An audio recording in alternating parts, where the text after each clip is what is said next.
San Francisco Giants baseball on Comcast Sportsnet, part of the NBC Sports Group. Giants lefty Barry Zito is zen-like on the mound and keeps his emotions in check. On the other side of the ball is Carlos Zambrano. The new Marlins right-hander has a reputation for unruly outbursts and wild behavior. Tonight, opposites collide. Zito, Zambrano, Giants, Marlins, next.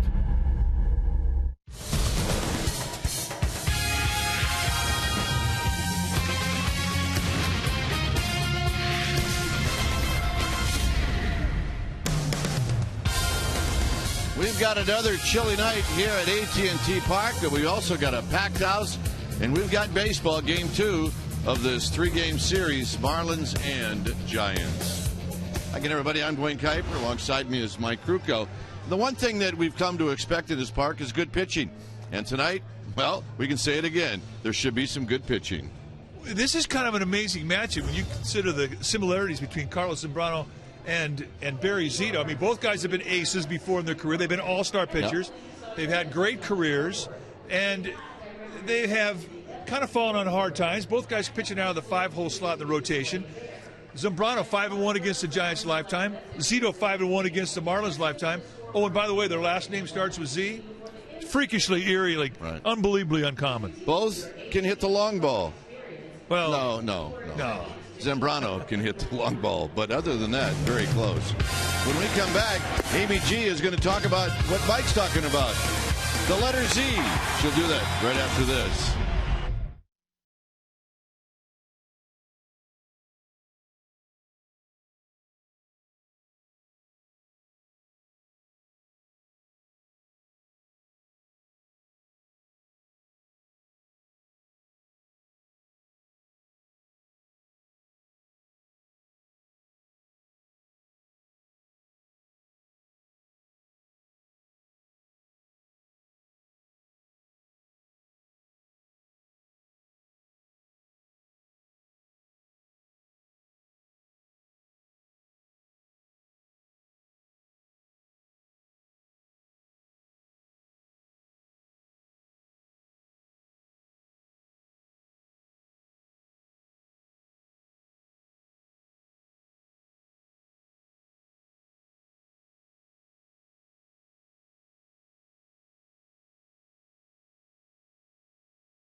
Comcast Sportsnet Bay Area is brought to you by AT&T, the nation's largest 4G network.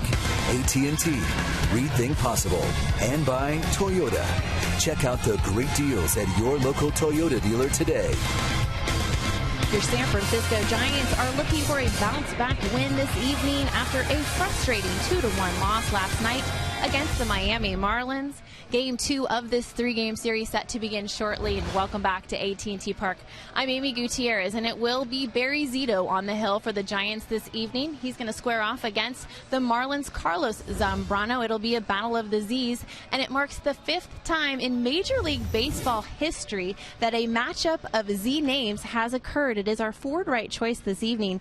The guys put together a pretty fun list in the truck for us dating all the way back to 1925. We've got some Z's going up against each other, and this marks the 2nd time that Carlos Zambrano will face Barry Zito, and Barry faced a Victor Zambrano back in 2003. Now, Zito is 0-2 in his 2 starts against a Z pitcher, but hitters on the current Marlins roster, well, they have struggled against Zito in the past, hitting just 165 against him. So Barry Zito looking to turn things around for the Giants this evening.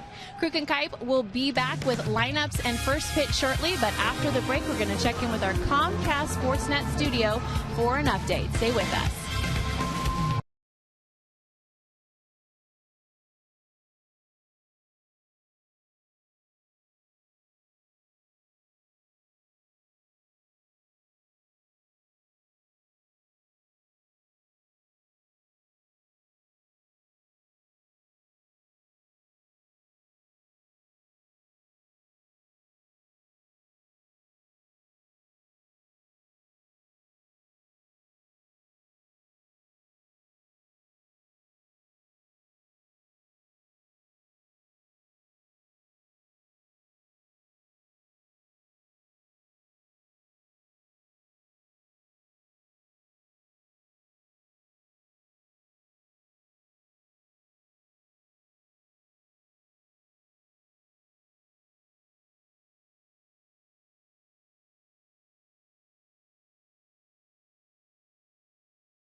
umpires are out.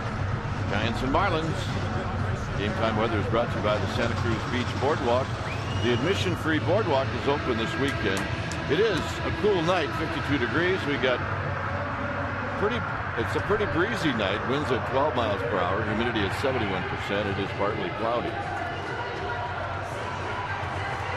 Barry Zito leads the Giants out. And the lineup that he'll be facing looks like this. It'll be Reyes, Bonifacio, and Ramirez. Austin Kern gets a start. He's the cleanup hitter. Then it's Infante, Stanton. And you can see for Stanton at this ballpark, hit a home run last night. He's done pretty well here. Gabby Sanchez, 7th. John Buck, he did not start last night. He'll start tonight, and Carlos Zambrano will pitch in bat 9th. On the hill tonight for the Giants will be Barry Zito, the 33-year-old left-hander, 6'2", 210-pounder, in his 12th year at the big league level. 5-1 lifetime against this Marlin team with a 2.45 ERA. And you can take a look at the start that he's had in 4 starts. Amazing numbers. 1-0 record, could be better. Just 25 base runners in 27 innings, 14 strikeouts against 6 walks. How's he doing it? With a mixture of speeds and movement. You have fastball will go 83 to 85 miles per hour. He can sink and cut it. He's got a little tail on the changeup, big curveball that he can add, subtract to, and a slider that really has been his go-to pitch. When he needs to throw a strike, that's what he's going to throw.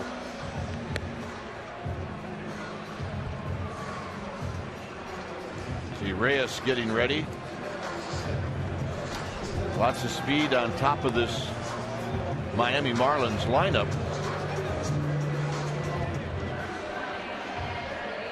And Barry Zito, who's done very well against this Marlins team over the years. Beyond the hill, making his 5th start for the Giants. So we've got another good crowd, and the Giants trying to come back after a very, very disappointing loss last night.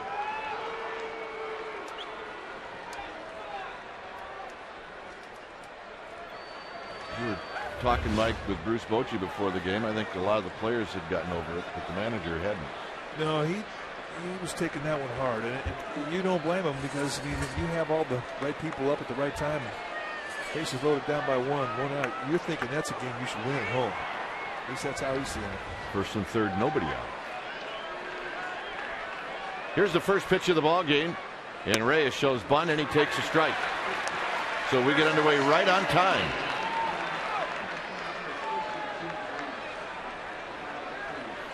Reyes hitting at 224. He's got 3 RBIs. In at 3rd is Sandoval, and that pitch is low and away. Reyes last night went 1 for 3, and he scored one of the 2 Marlins runs. Here he bunts it in the air, and it's going to kick foul. It's not high enough for Belt or Zito to catch. Let's take a look at the Giants defense playing behind Barry Zito.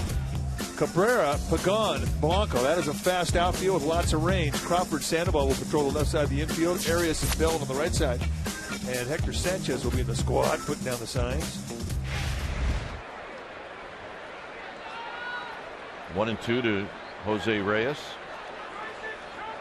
1 for 11 in his career against Zito. And there's that breaking ball in the dirt. 2-2. Well, both pitchers are going to benefit from a good strike zone tonight. Jerry Meals is pitcher friendly. It's a good umpire, steady zone, one of the more consistent zones in the game. What you get in the 1st, you usually get in the 9th. Barrett, Emil, Barry from 1st to 3rd.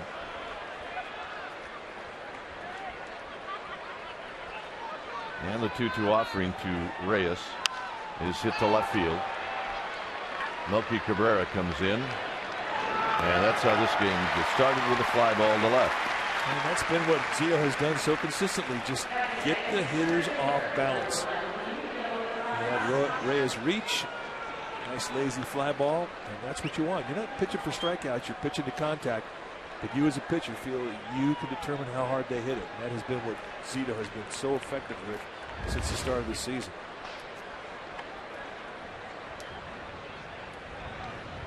Here's Bonifacio, Emilio Bonifacio. Looks at a strike, hitting .244 with 2 RBIs, 3 for 10 against Zito. One of those hits a double. Bonifacio 1 for 4 last night. Again, Sandoval in, and Bonifacio bounces this one foul. It's 0-2. You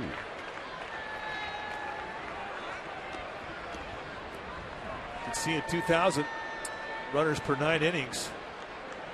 I mean, he really has whittled it down to where he is right now. I mean, he's cut it in half from where he was last year. He's averaging 8.3 runners per 9 innings. I mean, that's amongst the league leaders. You do that, you're going to have an incredible year. Pitch is low. Now it's 1-2.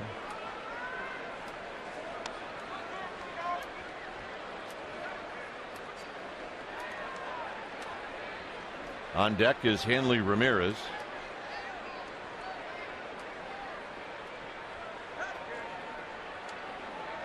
And the 1-2 delivery to Bonifacio is high, 2-2. Marlins are 9-14. With the win last night here at AT&T Park, they're 3-9 on the road.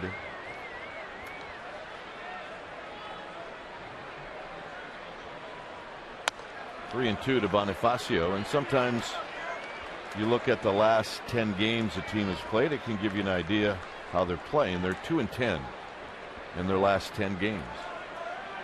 But in their mind, they're out of April. Last night, the first day in May, was a good night for him. And Zito with a walk. Let's take a look at the pitch grips from Barry Zito. As always, you start with a 4-seam fastball, and that is the backbone of every pitcher at this level. He will throw a 2-seam fastball when he needs sink. There's the circle change. And a very effective pitch for him. And that's the curveball. Again, look at the pressure point on the forefinger, different than any other pitcher in the Giants staff. Here's Ramirez. Ramirez hitting at 209. Bonifacio is a guy to watch. He's had 10 steals. He hasn't been thrown out this year. And Ramirez is a guy to watch. He's only had 1 hit in 16 at bats against Zito lifetime.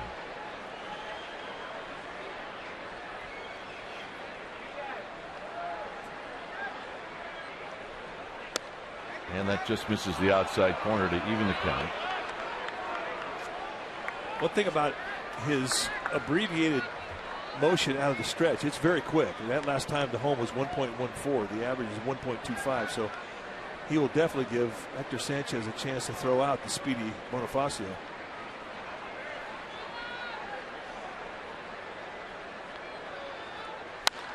Hit down the right field line. That'll slice into the seats.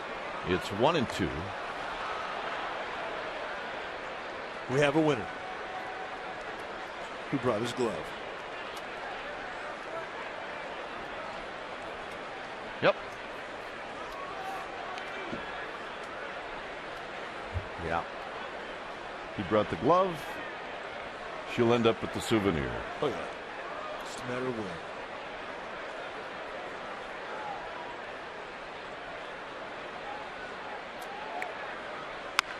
Pulled foul. Look out. There's Amy G. Caught that barehanded. Well, maybe not. Oh, yeah. Amy G, come on. Gamer Babe. Maybe the original Gamer Babe. You think? She's not from Half Moon Bay. 1-2. Still waiting for Bonifacio to take off, and Zito will check on the speedy center fielder.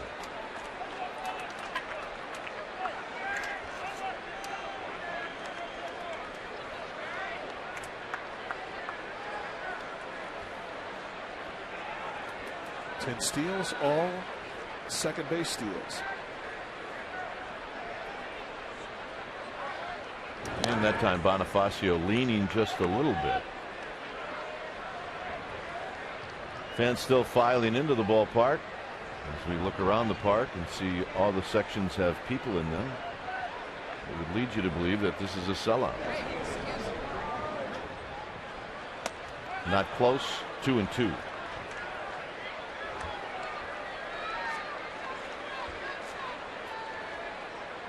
So Zito trying to get his feet on the ground here in the first inning.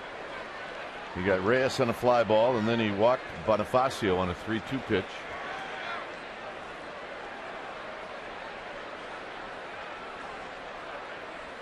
And Bonifacio goes, and a swing and a foul. Bonifacio will have to clean himself up and get back to first base. I think Arias said to him, nice slide. That was a good one. All right, let's check out the belly slide. See, when you're fast, a belly slide is fun because you actually slide. When you're slow, you don't slide. You stick. You can't do that with a boiler. No. On the ground, under the glove of Crawford into left field. So that'll be a base hit. And that'll bring up Austin Kearns.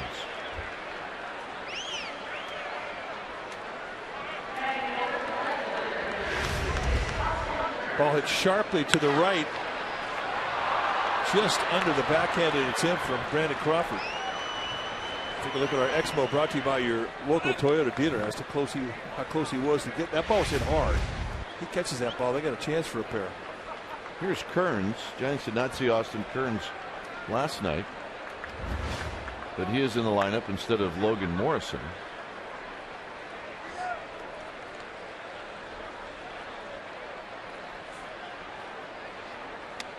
And that gets away from Hector Sanchez, and that changes everything. Well, that's a pure pass ball right there. A pure one. Ball's cut on him a little bit. Sits up in the outside corner and it just cuts across. And he's so intent on trying to frame the ball in the strike zone that he doesn't catch the ball. So I mean that's a big 90 feet. Now you lose the force. And what was a ground ball situation for Zito now becomes a strikeout situation.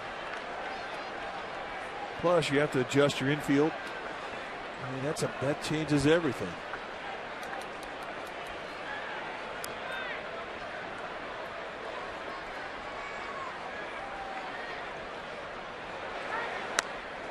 Is that good curveball? 1 ball and 1 strike.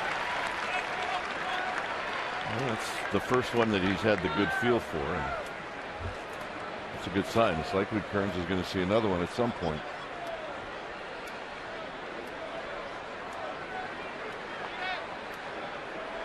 A ball and a strike. Low on deck is Omar Infante.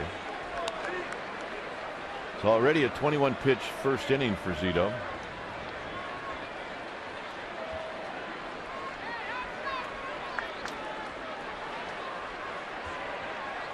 Zito looking for a pop-up, a comebacker. He gets the strike. It's 2-2. Backdoor, a little slider.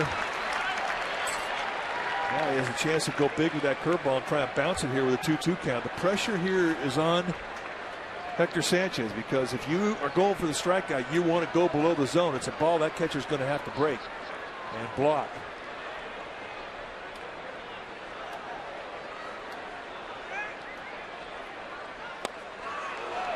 Good pitch. And a good take by Kearns. Yeah, it was.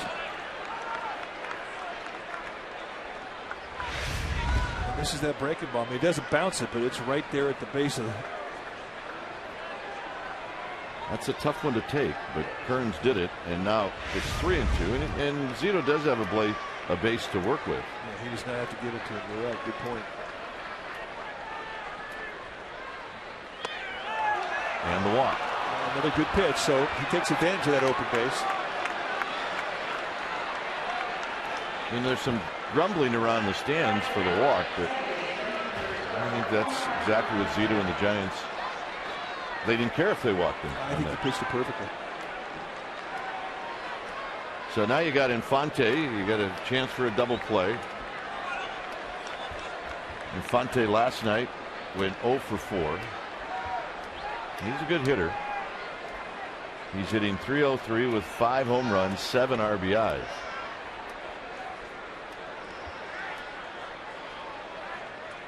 And a strike, and it's 0-1.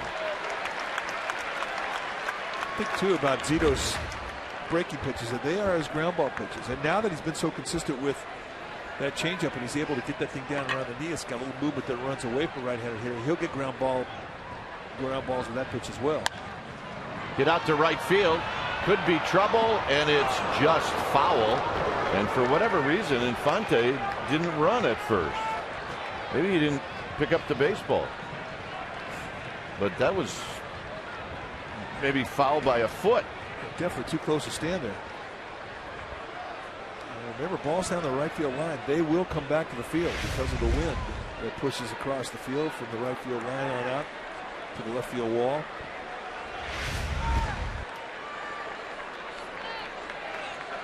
Oh, and 2. Check swing, foul. It remains 0-2. So Barry Zito gets a new baseball as he rubs it up. See, the Marlins have bounced into a lot of double plays.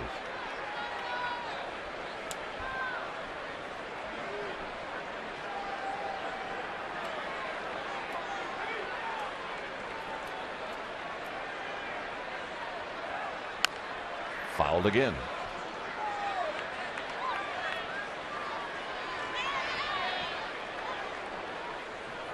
Joe Espada, the third base coach, making a play. Marlins have not fared well against lefties this year. You see the team BA 188. That's the lowest, not just of the National League, but all of baseball. So history is on Zito's side right now. That'll be foul.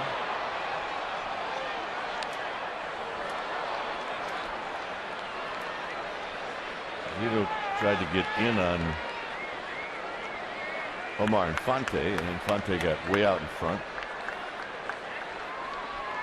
So this will be pitch number 30 for Zito. Bonifacio, Ramirez, Kearns are your base runners. And that's outside, 1-2.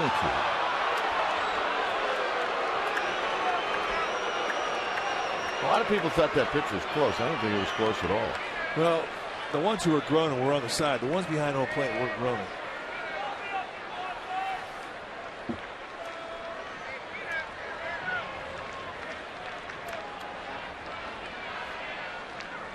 On the ground, could be a pair.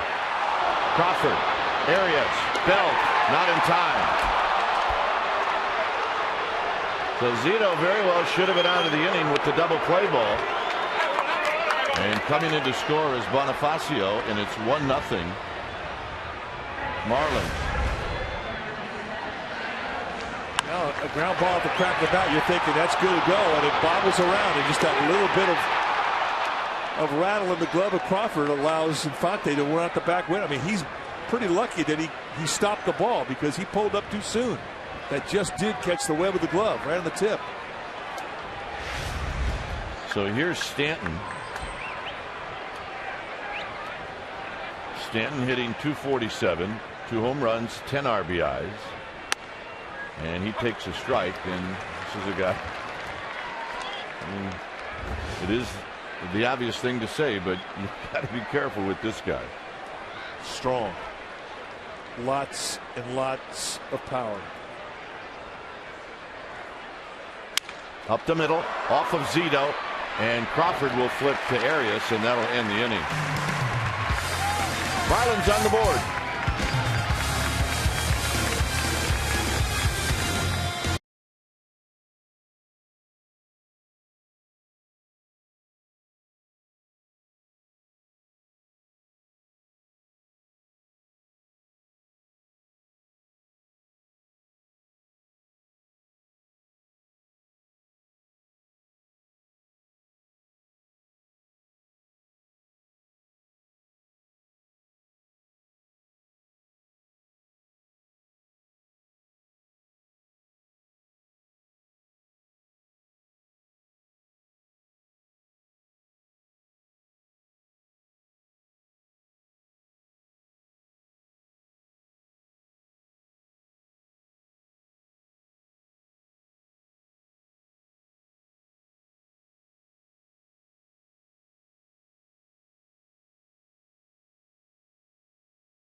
Here's Giants lineup. It'll be Gregor Blanco in the leadoff spot.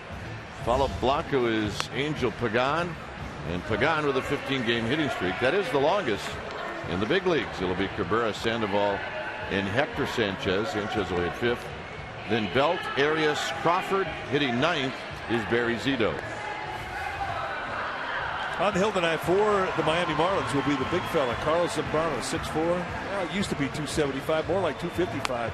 He's lost some weight. This is what he's done at 4 starts. Still looking for his first win as a Marlin, but they say he has thrown the ball well. 30 base runners in 25 innings, 18 strikeouts against 10 walks. And you're going to see a fastball that he can sink and cut between 88 and 92 miles per hour. He's got a very good changeup, big curveball, and slider. He will compete. Kind of a low 3/4 short arm release. 5-1 lifetime against the Giants. He's had good numbers against San Francisco. And I got to tell you, it looks a whole lot different in that Marlins uniform. So it'll be Gregor Blanco to bat first. Blanco hitting 217. He's never faced Zambrano before, at least not at the major league level. Could very well have in spring training or even in winter baseball, but here he takes a strike.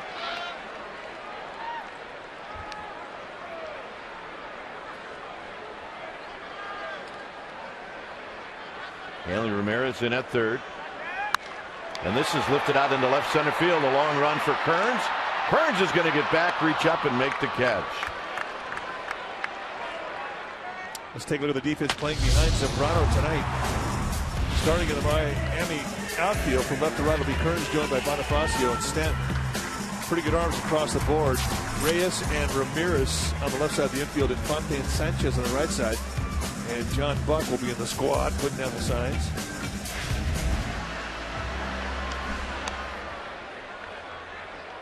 Here's Pagan.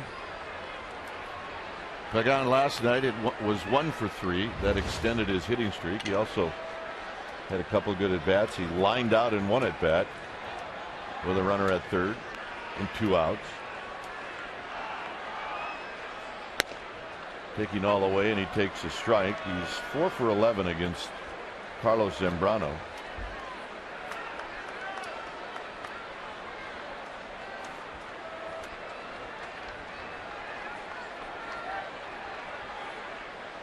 There's a base hit to left field to extend the hitting streak. And he's hit a lot of them the opposite way, both right-handed and left-handed. Here's our Geico quote of the game. It's Carlos Zambrano on maturing. My crazy days are over. That's when I was a rookie. I've got 12 years in the big leagues. I think some hitters say, oh, Zambrano's crazy. I used to be. Now I try to pitch my game and do my best to help the team. Buy that if you want. I still wouldn't charge the mound on him. I always liked the nickname he had in Chicago, the Bad Mammal. He is a man and a half strength-wise. Probably not charge the mound with a nickname like that. Yeah. He's got 23 lifetime home runs as a pitcher. Yeah. Melky Cabrera has only faced Zambrano 1 time in the big leagues. He's 0 for 1.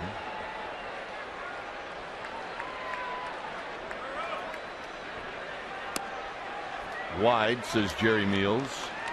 0 for 4 last night for Melky Cabrera.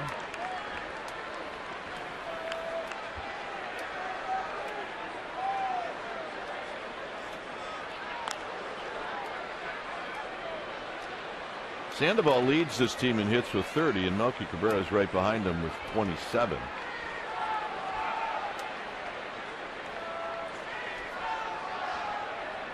Pagan leaning. And that does hit the outside corner. How about the Phillies and the Braves? You think they got an interesting one going? Well, yeah. I mean, it's 13-13 in the 9th. Philly just tied the ball game. If you're in that 13-run pool, you got a shot in this one. Cabrera dribbles it foul. 1-2.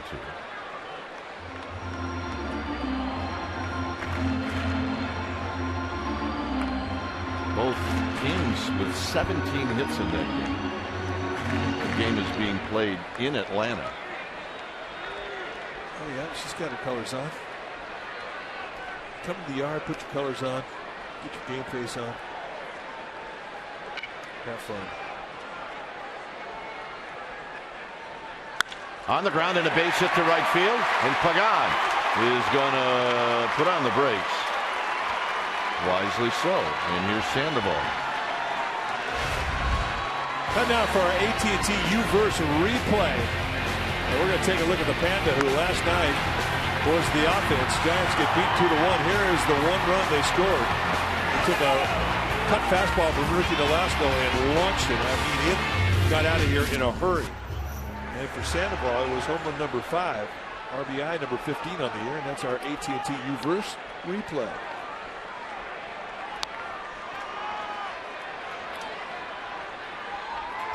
Two for 10 against Zambrano, lifetime. Good speed on the bases for the Giants. And Sandoval, going after that first pitch, fouls it into the club level.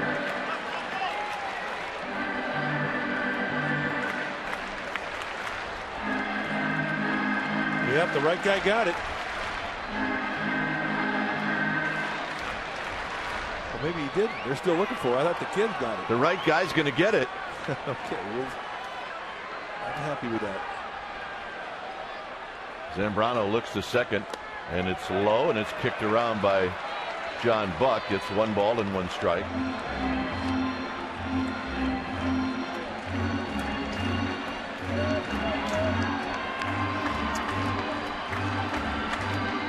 Giants last night, a run on 7 hits. Miami 2 runs on 6 hits. So here's Zambrano as he goes after Sandoval, and it's low and away, and it's 2-1.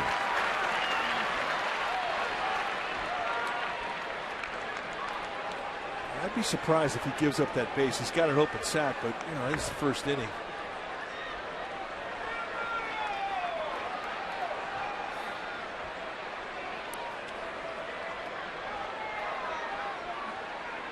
Sandoval dribbles it right in front of David Benzer, and it's 2-2. There's Benny. And he's had a lot of players played right over the years. Yep. Now that's an old head right there. One we love. 2 balls and 2 strikes.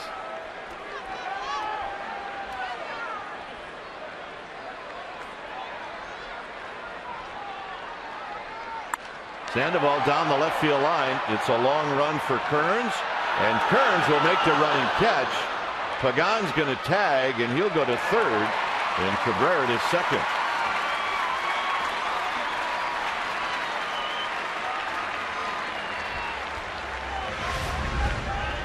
Well, pretty impressive when you consider that Kearns was playing about 6 steps over towards center field, giving Sandoval the line. He had to go a long way to get this thing. So, scout report on him not having a whole lot of range.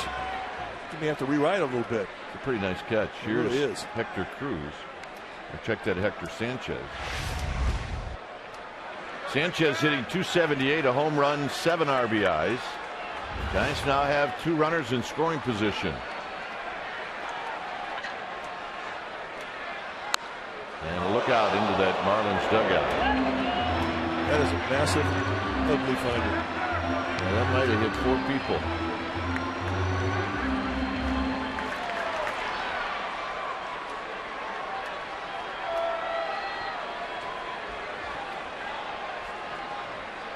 No balls and 1 strike.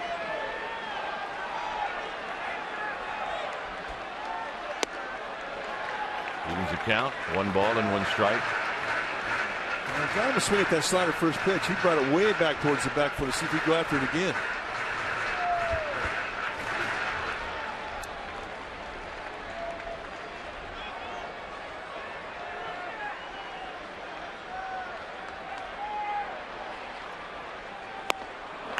One and 2. You're going to see a lot of those if you're hitting from the left side against Zambrano. Good changeup. That's a pitch he didn't even have when he got to the big leagues.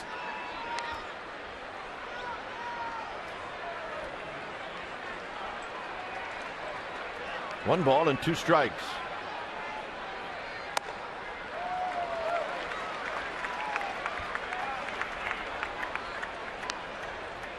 First came up with the Cubs. He was 95, 97 mile an hour fastballs with unpredictable movement. Really live stuff and a hard slider.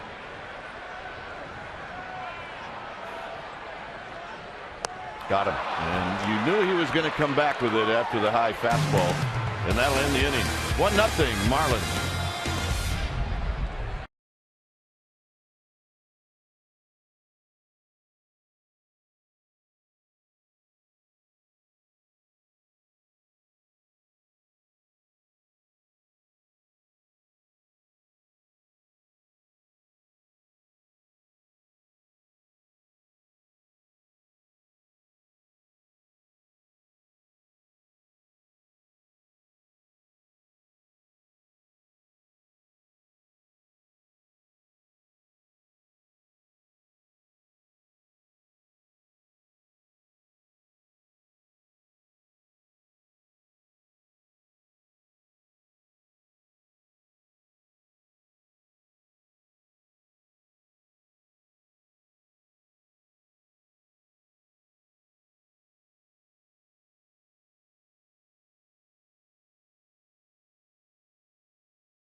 Is brought to you by Heffernan Insurance Brokers. Insurance and financial services for you and your business. Visit hefins.com.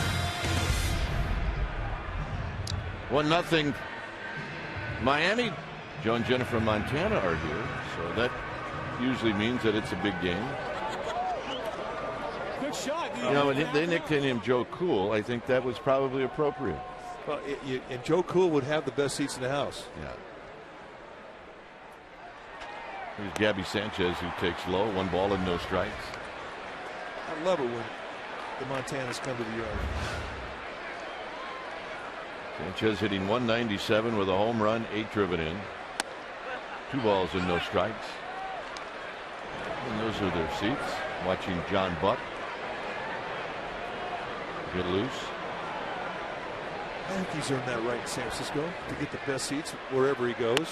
Whether it be a ball game or a hockey game, a football game, basketball game. There was a time where he could sit on the field if he wanted to. Well, I think it's still that time.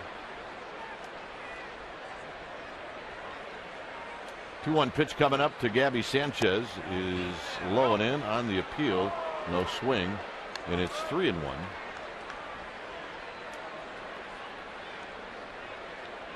Lance Barrett, the first base umpire, with the no call.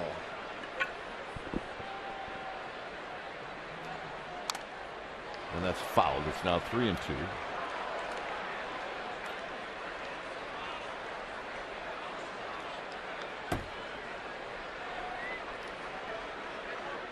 All right, she got it. At a babe. Gamer babe. John Buck to follow. This is the 3-2 pitch to Gabby Sanchez. And he fouls it back. He waited nicely. I like his setup. I mean, he squats a little bit, gets down, but he loads up that back leg with a high back shoulder.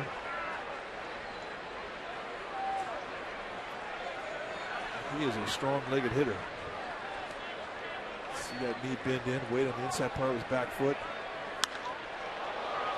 Somebody will get a souvenir they didn't think they'd get. And you don't see a lot of gloves up there. Pull him up.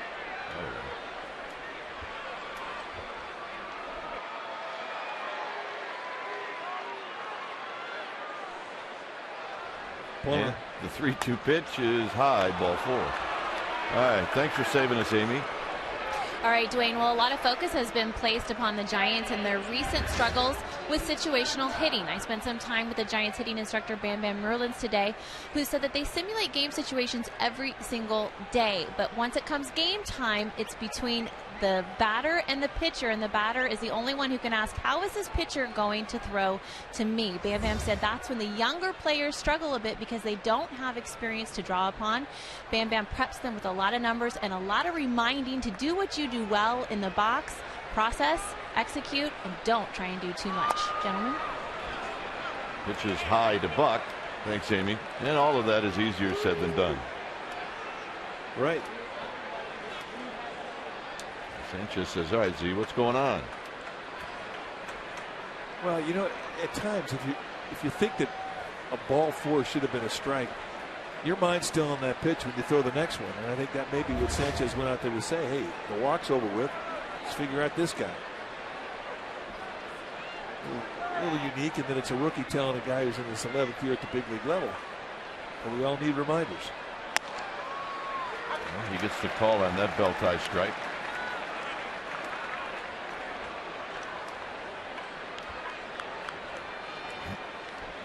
1-0 Marlins here in the second inning.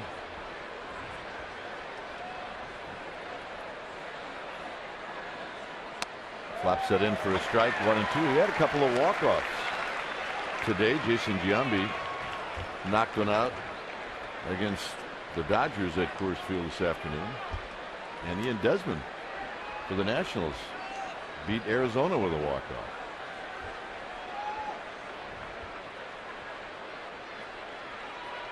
Way outside, 1-2. And San Diego giving Milwaukee a terrific game, shutting them out.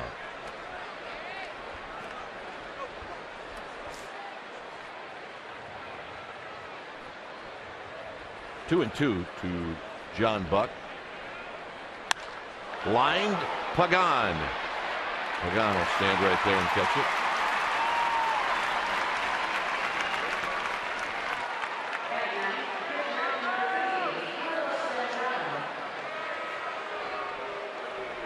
Here's Zambrano. You better take this guy seriously. As you see his lifetime numbers, 3-time Silver Slugger Award winner, hit lifetime 240, 23 big flies.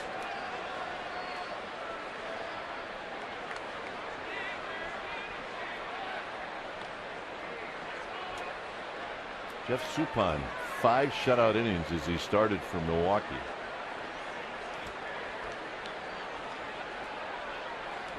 Check that for San Diego. It was Gallardo who got the loss for Milwaukee. Zambrano shows bunt, and he bunts it foul.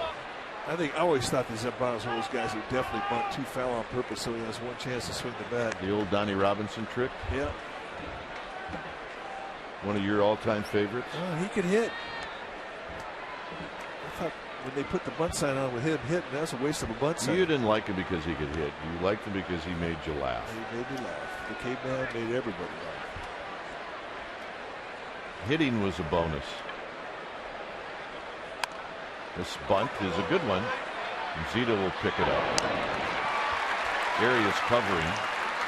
Sanchez down to second.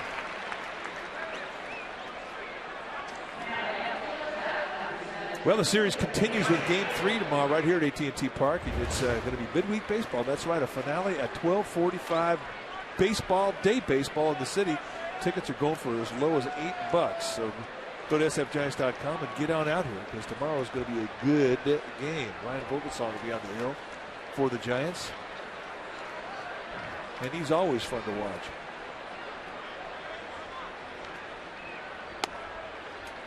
Here's Reyes. Reyes led off the game with a fly ball to left field. He's ahead of the count now, 1 ball and 2 strikes. So Jeff Suppan, how about that? He beats a team that he pitched for a number of years, the Milwaukee Brewers. Giants had Suppan in camp, last year in spring training. They did.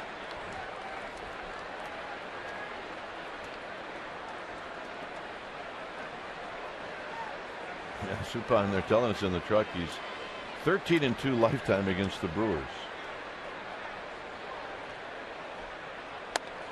not close. And it's 3-0.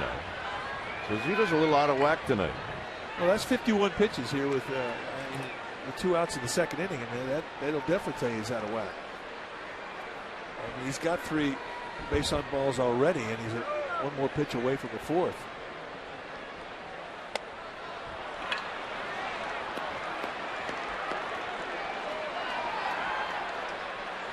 Ball got away from Zito. Dave Righetti's going to come out.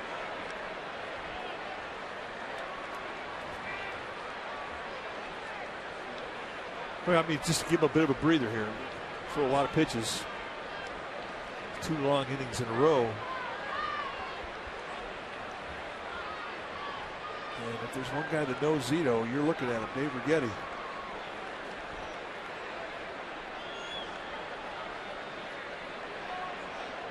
See the matchup for Friday night for the Giants? Zach Greinke against Tim Lincecum. That'd be a good one. That'd be a good one. These guys might be here. Oh, yeah. Mom's taking him out to the game. His dad. They'll have their gloves. Yeah, mess with each other. So here's Bonifacio, who drew a walk in the first. Sanchez is at second. Reyes is at first. And now a pickoff play. And just getting back was Sanchez.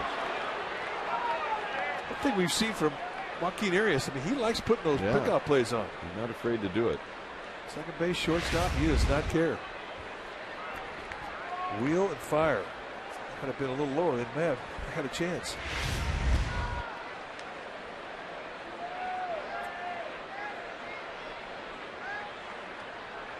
Bonifacio waits, and he takes a strike.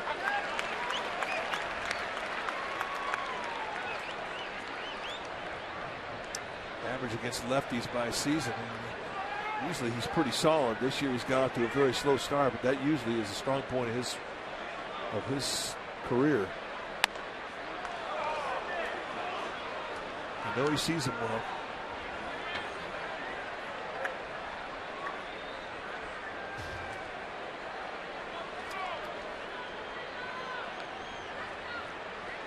Zito bent over at the waist as he gets the sign from Hector Sanchez. Dubbed slowly. Arias going to be a tough play, and it's under his glove. Coming around second is Gabby Sanchez, and it's now 2-0.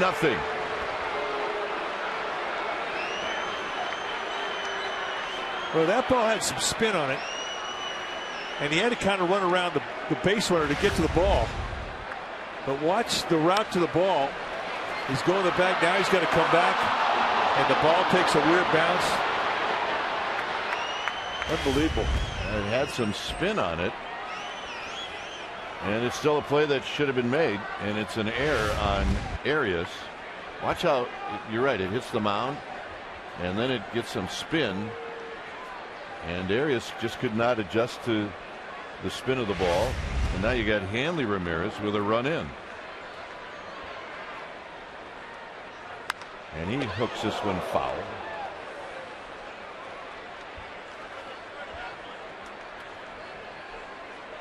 So weirdness here in the first inning and now in the second.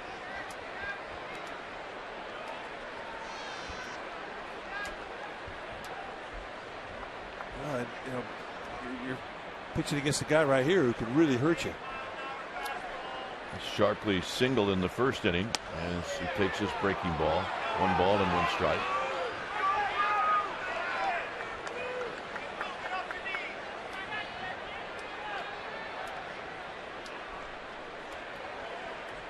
So Zito trying to limit it to 1 run. And it's now 1-2.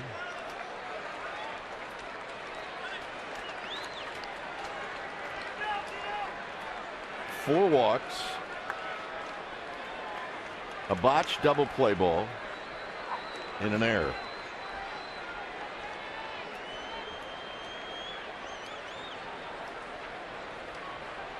In a lot of ways, you're surprised it's just 2-0. Well, he's been able to get to the 2-strike count. Zito does not have a strikeout tonight. And he needs one right now. But this is when you endear yourself to your teammates, when you can pitch through an error and minimize the damage.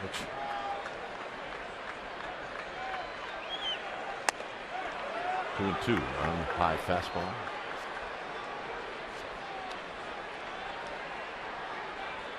Next pitch for Zito will be number 60.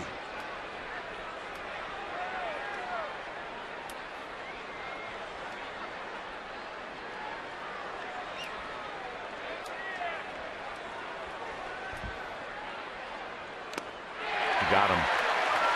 And the first strikeout. So Zito does limit it to 1 run.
Is brought to you by Infineon Raceway. Motorcycle racing returns to Sonoma with the Great Clips West Coast Moto Jam, May 4th through the 6th. Tickets at InfineonRaceway.com. 2-0 Marlins as we head to the bottom of the second inning here. It really could be a whole lot worse. Barry Zito has pitched through a couple of disasters and minimized the damage in both innings here. So Belt will lead things off as he takes a ball, 2 balls and no strikes. Belt in the game last night went 0 for 4. Bounces this one. Zambrano knocked it down with his bare hand. He cannot pick it up, and Belt is aboard. There has been some weirdness in this game, and usually it's been our experience here. When weirdness starts early, it hangs with you for 9. What, so put your seatbelts on? Now that everybody's coming out. Big old bear pie. We thought that Zambrano had been able to make the play, but that may have caught a finger, man, and that stings. And you see guys blood blister up there if they get hit on the tip of the finger and they have to come out of games. So there is some concern right now. I mean, he's feeling it. This has been ruled an error, and this can't possibly be an error. And he's supposed to barehand that. Yeah, well now, I mean, after you take a ball on the fingertips, you reach down and you can't get a grip on it, and they're going to give you an error for this. This is a base hit. I mean, that's a great play right there. That's a base hit, period.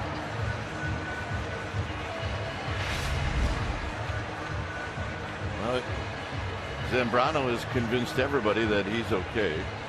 I'm not changing it. I put down base hit. I'm not changing it. Are you being stubborn tonight? Sorry, I'll get the eraser out now. Yeah, they just changed it to a base hit. And it should be. Here's Arias. 364. And he takes a pitch low. It looked like Jerry Meals was leaning to a strike there. He thought about it. Arias is 4 for 11.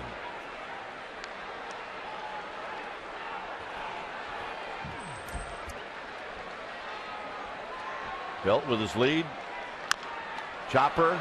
Infante. Tricky hot. Only play will be at first. So Infante really lucky to get one. So it's time for Subway Eat Fresh. Ask Cook and Kite Corey from San Francisco. Do either of you play catch or take cuts in the batting cage? Well, I'll tell you what, it's been a long time since I've played catch. I've hit the stage now where you only have so many throws in your body. Yeah. And it was about 5 years ago that I hit the limit. At least overhand. I mean, I could play catch underhand. Here's Crawford. Low.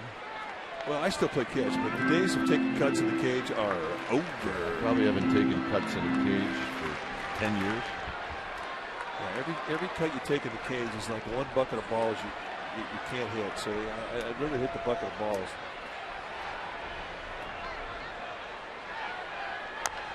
Crawford bounces it foul. 1 ball and 1 strike. Bucket of golf balls.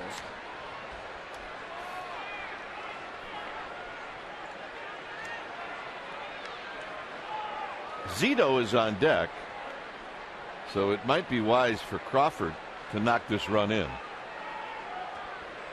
Nothing against Zito in his hitting.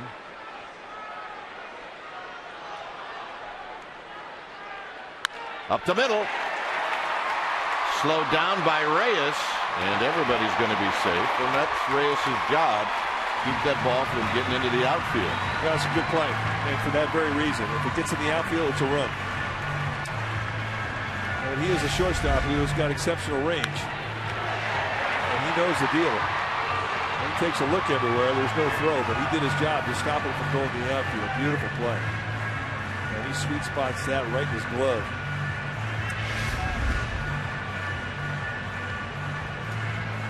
So now Zito's job will be to bunt.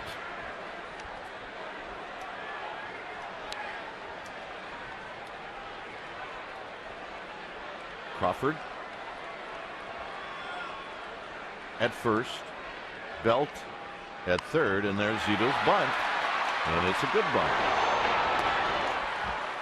So Crawford down to second, and it'll be left up to Gregor Blanco.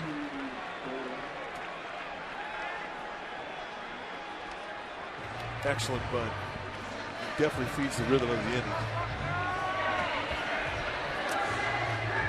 For the second inning in a row, the Giants will have runners at second and third with 2 outs.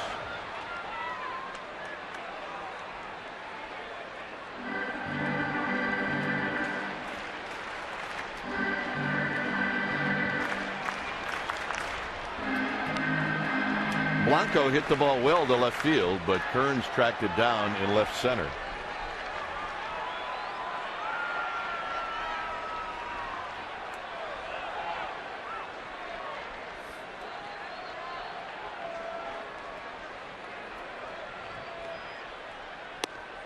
Low, says Jerry Meals. 1 ball and no strikes.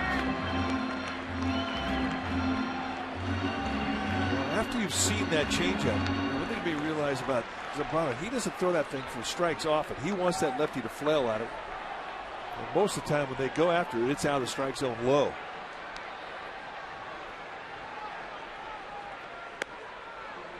It is a bit easier to lay off it after you've seen it a couple times.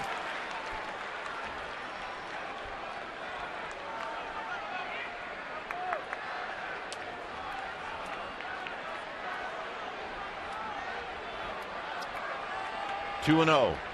Belt and Crawford aboard. Foul down the left field line and out of play. It's 2 balls and 1 strike. We touched on the Marlins and their record. The Giants are 12 and 11. They're 2 and 2 on this homestand. They're 6 and 4 at home, and in the last 10 games, they're 5 and 5.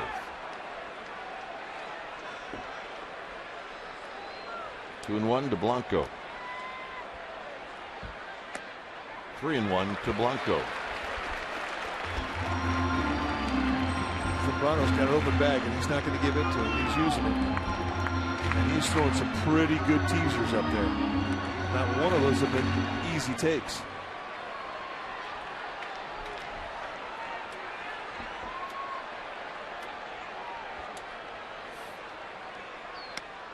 And the walk. That was pretty good at bat. It really was. I mean, and those were not that easy. They were right around the corner. They had movement that was starting on the corners. They just kind of leaking away out of the zone. Nice at bat.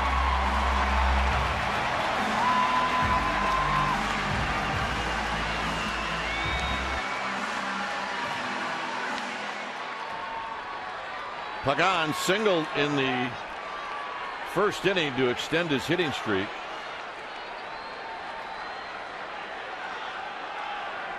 Belt, Crawford, and Blanco aboard. Right there for a strike. So Zambrano right back in the strike zone. You can see how they bunch the outfield, and they're giving the lines on both sides. You're seeing more teams play this way. If you watch hitters take batting practice, all they do is work up the middle.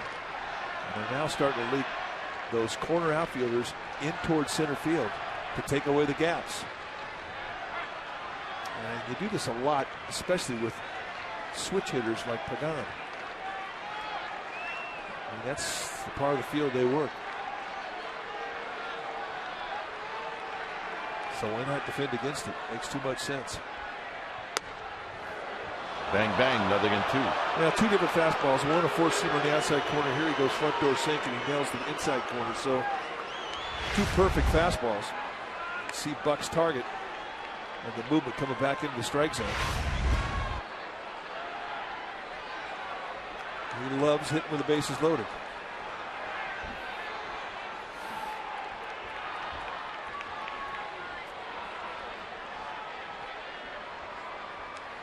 Oh, 2 to Pagan. A nice block by Buck. 1-2. Boy, I'll say that's a fastball down. Those are tough. Those are unpredictable. But I mean, if you're going to be a big league catcher, you have to do this. Ball looked like it almost hit on the side of the plate. He wanted a high fastball. He got turned around with his hand, and the last minute he got his hands in the right position. You do that one way, you've taken a lot of reps to make your hands think for themselves.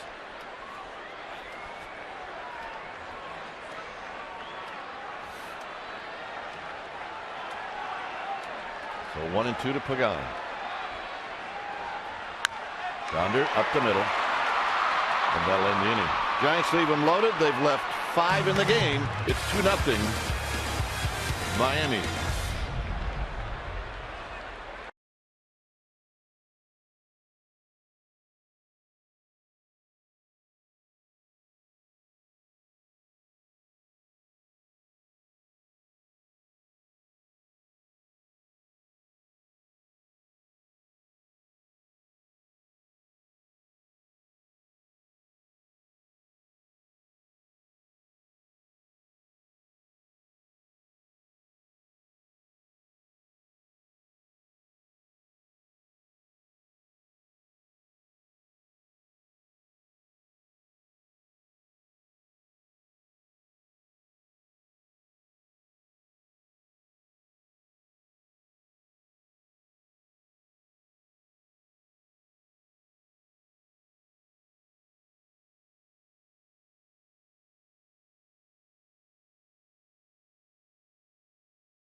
Provident Credit Union.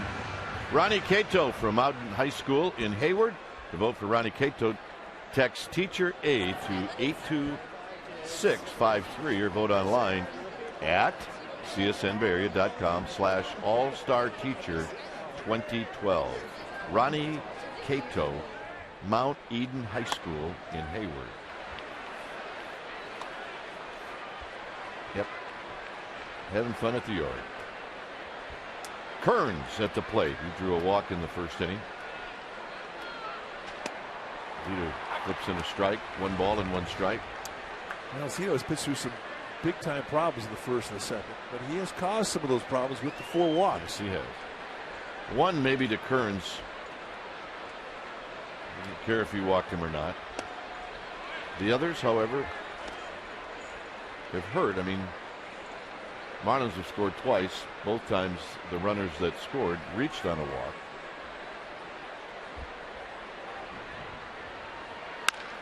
On the ground to Crawford. 1 out. So Zito kept the ball down to Kearns. He gets the ground ball, and here's Infante.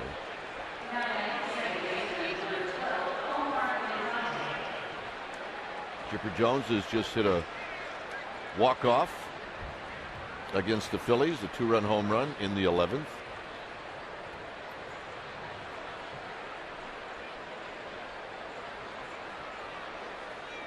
Strike to Infante. I think Dennis Eckersley was the first one, right? That dropped the walk-off piece. He was the one that coined the phrase walk-off.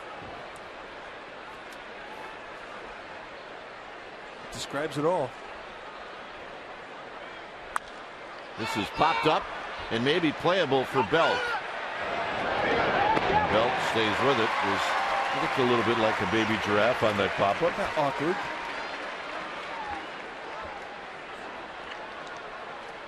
Giancarlo Stanton will be the next hitter. Last night, he hit a laser. One of the few location mistakes that Kane made all night long. And there's a little hanging breaking ball right out there above the belt. The big fella just top-handed it right out of here. That could have broke a window.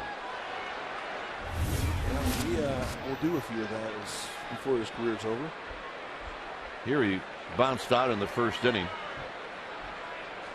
Swing. And then a miss.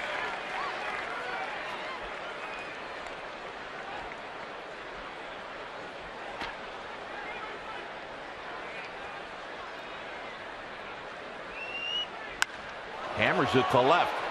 Cabrera's looking up off the top of the wall. And Cabrera almost had the carom. If he had the carom, they had a shot at Stanton going into second base. Well, batting practice, and they filmed this guy's BP because he can hit them where they stay hit a long time. And that double was rather loud. Stanton from Panorama, Southern California. How did SC miss out on this guy? I'm talking about football, by the way. Yeah. Well, they may have been in the mix. There's a strike to Gabby Sanchez. They got outbid. Football's in 1 strike. And that's foul. Look out. On the left field line.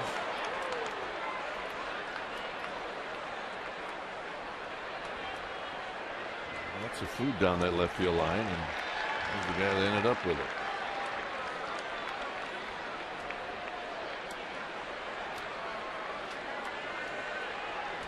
Everybody's okay.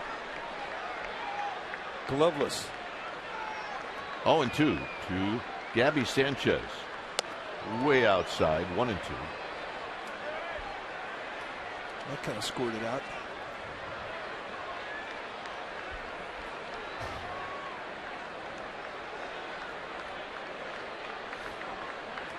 .71 pitches. Pitch count is way high. Out in front, it'll be Arias. And that'll end the inning. No runs, a double. 1 left for the Giants. It'll be Cabrera, Sandoval, Sanchez. 2-0 Marlins.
Broadcast Sportsnet Bay Area is brought to you by Eric's Deli Cafe, who encourages you to declare your independence from dull sandwiches.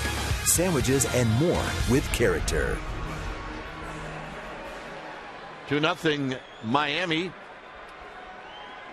Oh, yeah. Oh, yeah. This group is having a good time. Here's Melky Cabrera. And Cabrera lays down a bunt. Foul. This guy's arm is going to fall off here in a minute. He's been waving since the second inning. Happy as could be. Do not try and steal that popcorn from him. Cabrera singled in the first inning. Here he tomahawks one out of play.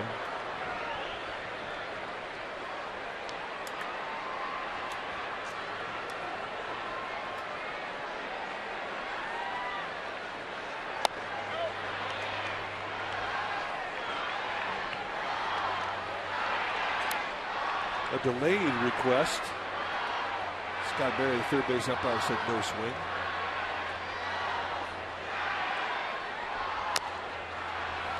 It ticks guys off on the bench when they ask an umpire to check on a swing with a first base ump or a third base ump, and it doesn't get done right away. The longer, I mean, the theory is the longer it takes to ask a guy, the less chance you're going to get the swing. I think there's some truth to that. Yeah, I think you're right.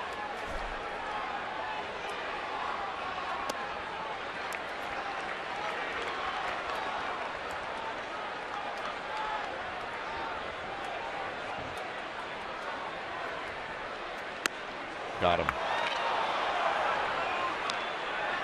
Some outside paint right there. We'll get a taste of San Francisco's finest chefs and restaurants at the game against the Rockies on May 14th. It's a 7:50 game time.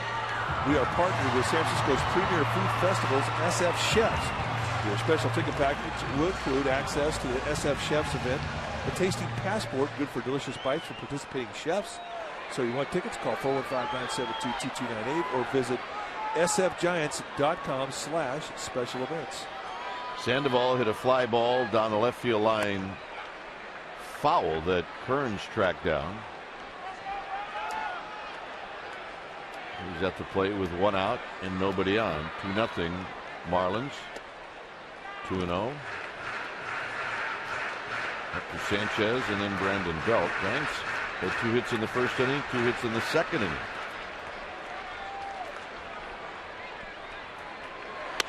Three and 0.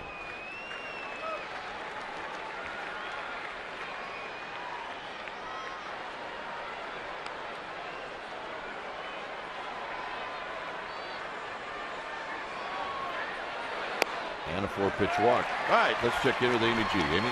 All right, Dwayne veterans Aubrey Huff and Freddie Sanchez both on the disabled list. Got a little work in this afternoon before the game. Aubrey Huff was taking some fly balls, and then later on the two of them played a little catch. Freddie throwing from about 90 feet today, and then went over and took some grounders at second base. There's Huff taking some fly balls from before the game. So there's Freddie at second, threw over to first. He threw it about 50% today. Head trainer David Greschner said the plan's very simple. How Freddie feels will dictate what's next. Bruce Bochy saying that he's hopeful that the setback hump is over for Freddie Sanchez. Gentlemen? And we all do. It was really good to see him at the park. And we're looking forward to seeing him in the lineup. Down low to Hector Sanchez. Well, you're right. The Giants need him.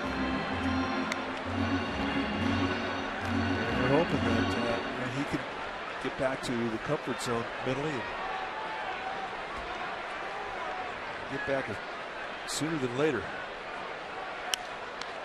Hector Sanchez with a foul straight back and out of play with runners at first and second in that first inning. Sanchez struck out. Lefty. As bad as you got to explain it to the kids. Yeah, you know, maybe we got to get him a ball. What do you think? I think so. That's a good candidate right there. He needs a little help. 1-1 pitch. Hit on the ground softly. Reyes will get the out at second, and that's it. As he tried to tangle up Infante, and he did. Oh, let's take a look at the effort. I got it. Yeah. Never try to catch a hard ball with a softball glove. It's too big.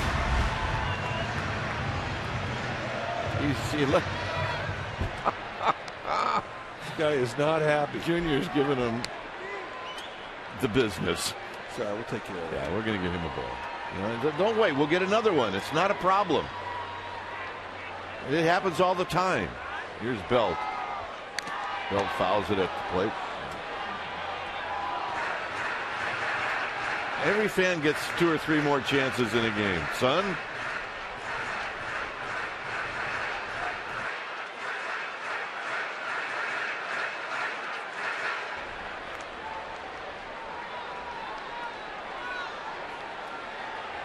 Could be a little girl. Yeah, you know what, Dad? You promised? I mean, Dad looks like the nicest guy on the block, too. He does. 0-1 to Belt. Belt takes a strike. Might have gone around. 0-2.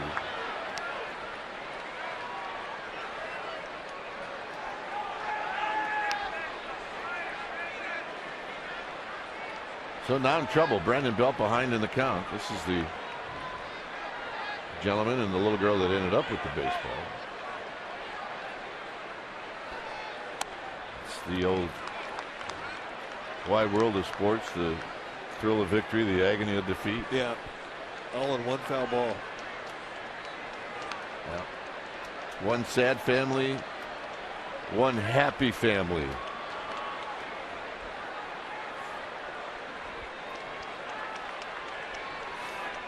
One-two pitch coming up to Belt.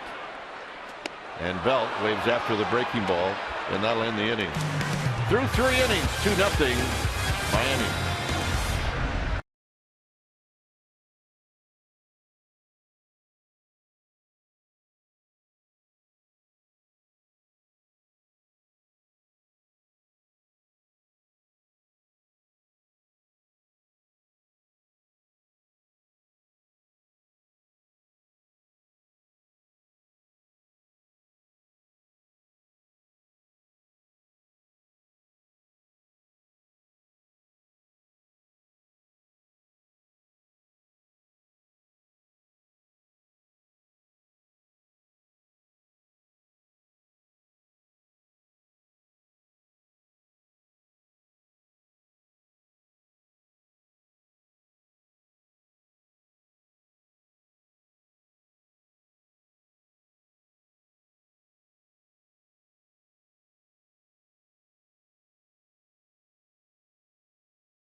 Comcast Sportsnet Bay Area is brought to you by Cache Creek Casino Resort. Swing away for big league cash only at Cache Creek. Visit cachecreek.com for details. Here at AT Park, through 3 innings, Miami scored 1 in the first, 1 in the second. It'll be Buck, Zambrano, and Reyes facing Zito.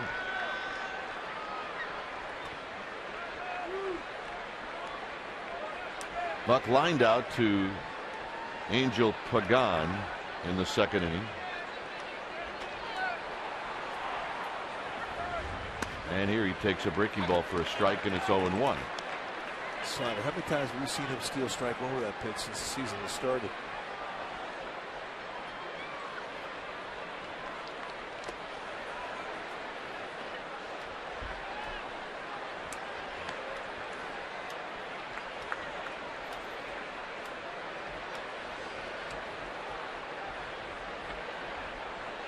Zito throwing pitch number 75, and it's wide. Nothing has come easy for Barry Zito tonight. Yeah, he's still looking for his first 1-2-3 inning.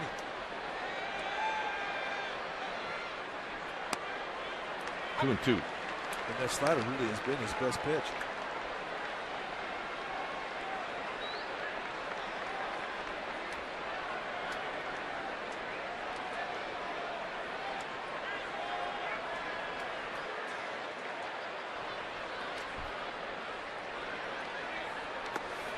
And now a full count to John Buck.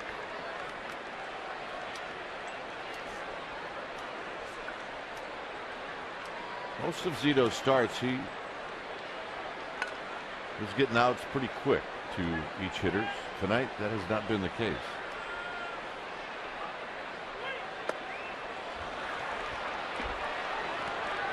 And another walk. That's the 5th walk. Well, right now we're going to ask our trivia question, brought to you by AT&T. The question tonight: before Madison Bumgarner this season, who was the last Giants pitcher to win 4 games in April?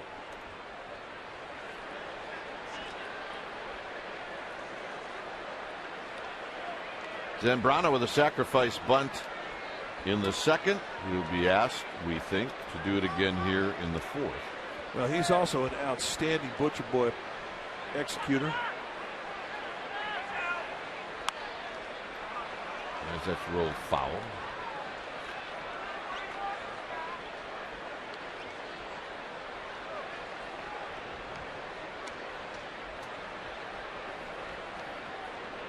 Talked about how good of a hitter he has been throughout his 10-plus year career. Steve Edlison headed down to the Giants bullpen.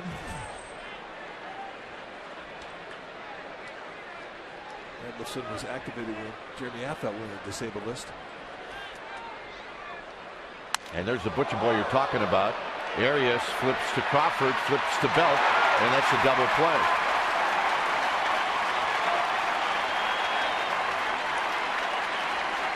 One of the reasons you have pitchers bunt is so they don't hit into a double play. He's very good at this. And it turns out could not have asked for a better one to turn it. Arias with a nice flip. And then Crawford does the rest with some style points on the jump. Here's Reyes. Reyes is flied out and he's walked.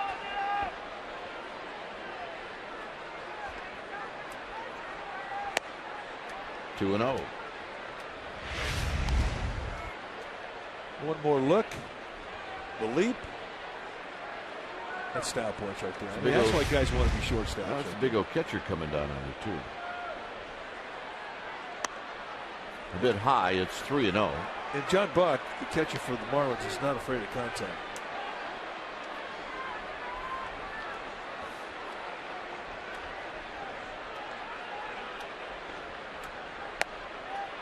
Three and 1.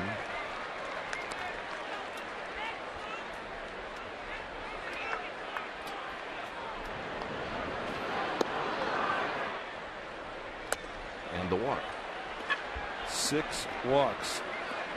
2 in the first, 2 in the second, and now 2 here in the 4th.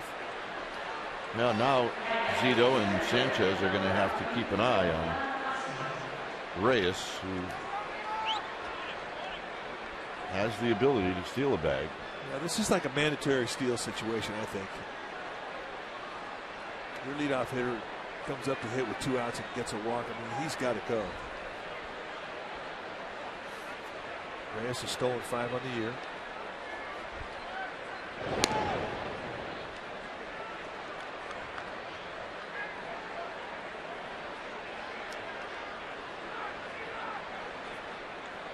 Bonifacio is walked and he's reached on an error.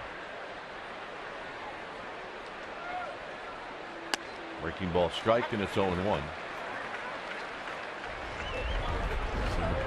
McCovey's Restaurant, made famous. The restaurant in Walnut Creek, where they have a spot here at the ballpark. Wonderful barbecue. Pulled pork sandwich, fantastic. And with Stretch's name on it, why wouldn't it be good? It's got to be good.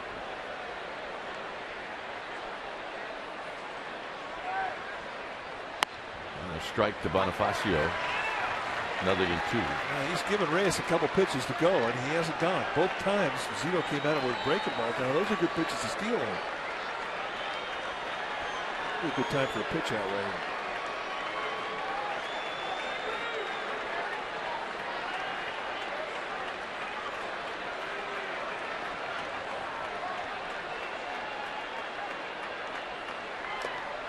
here. In the dirt, 1-2. Little back foot breaking ball. Zito is due to hit third. Well, the pitch count's running him out. And he's got 88 throws going into this, and that's just about everything he's done tonight has been out of the stretch.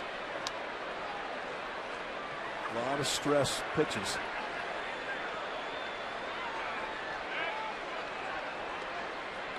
I got to believe if he lets another man on base, he's probably out of this game. Very well might be. Here you see 33 in the first, 60 after 2, a normal inning in the third, and here after the leadoff walk, everything in this inning has been out of the stretch. Reyes just got back and he was going to go. He was going.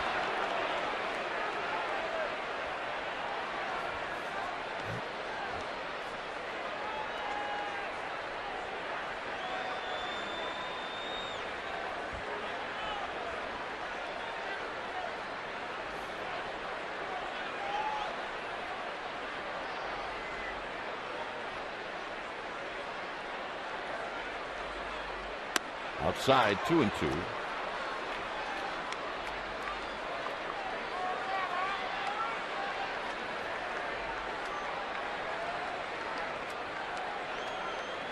$17 from 19 career bags against the Giants.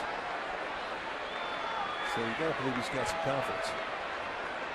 And Zito and the Giants know that, so they're going to just keep an eye on it.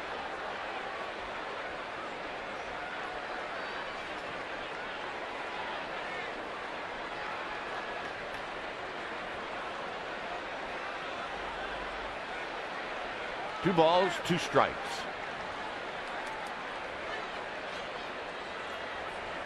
And now the runner goes, pitches outside to throw to second, and he made it.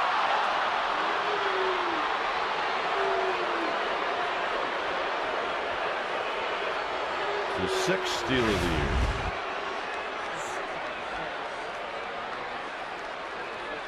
See the throw. Well, that's a good throw. Unload time for Zito was a little slow that time, 1.46. And that was probably the difference in getting them and not getting them.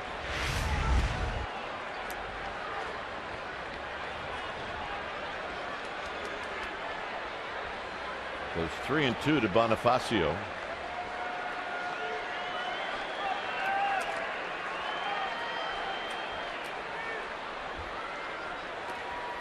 Well, talk about it.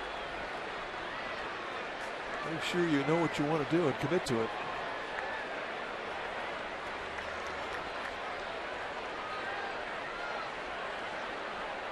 You're not worried about stealing third here. The concentration at 3-2, 2 outs has got to be that guy in the batter's box.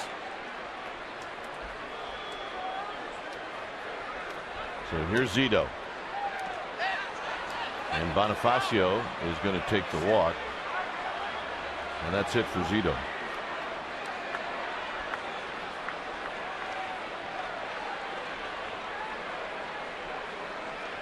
So Bruce Bochy's coming out. You're going to see Edlifson.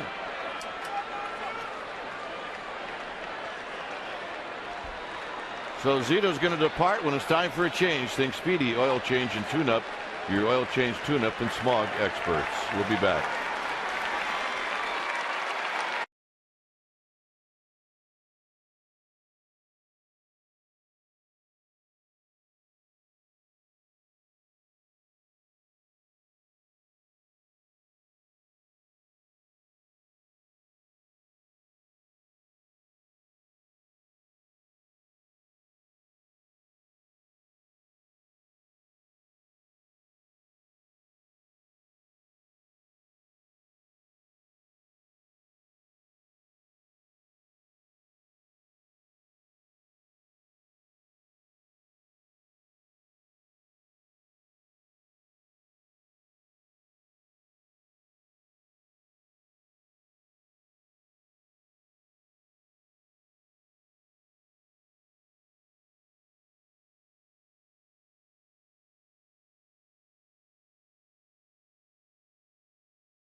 inning, Barry Zito departs. It'll be the right-hander Steve Edlifson who comes in.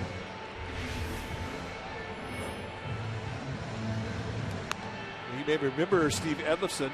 Chance to see him last year. He came up in September, 6'2", 197-pounder.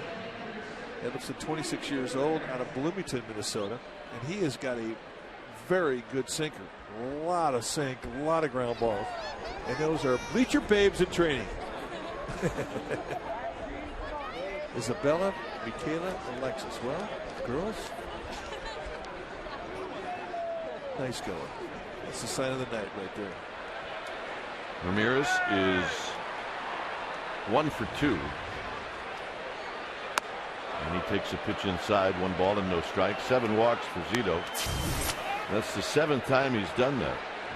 Actually, that's the 6th time he's done it with 7 walks. Well, those are the numbers for Edlifson last year when he got called up. A little bit of a tired arm when he was pitching in September. And good numbers coming out of Fresno, however. He had a great spring.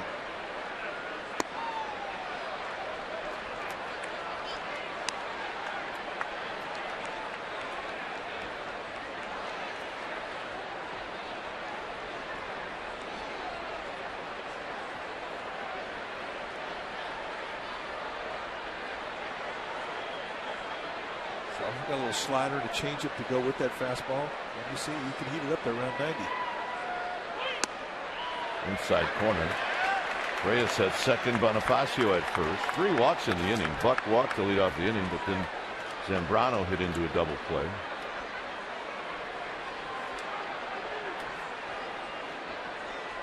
Definitely not Barry Zito's night. We've not seen him struggle with command all year. And 7 walks. That's a career high.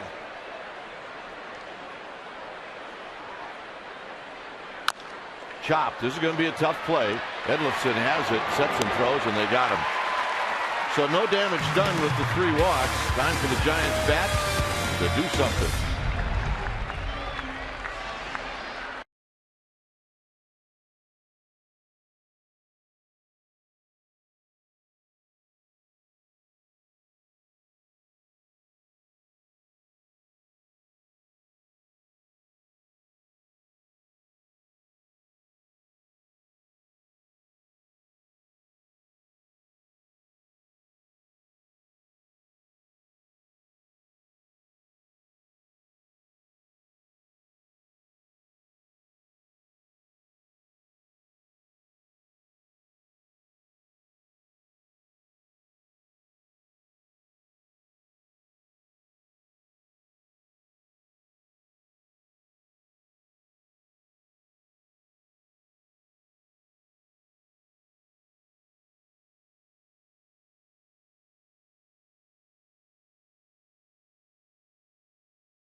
By authority of the San Francisco Giants and may not be reproduced or retransmitted in any form, and the accounts and descriptions of this game may not be disseminated without the express written consent of San Francisco Baseball Associates LP.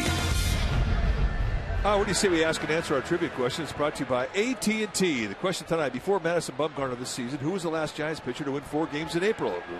Our survey said, well, Barry Zito did it in 2010. Who didn't know that? Here's Arias. Arias shortens up the bunt and he takes a pitch wide.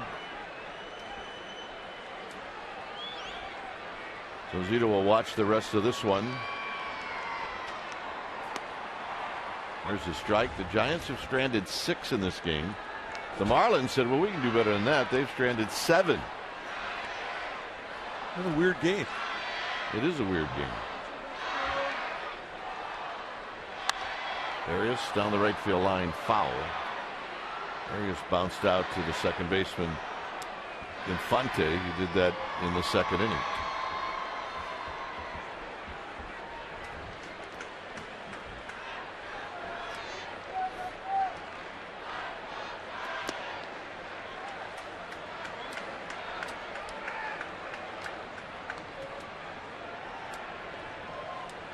Crawford. And then Edlifson, maybe. Arias stays alive. That got Jerry Meals. It remains 2-2. Not the first time that Jerry Meals has got dinged tonight.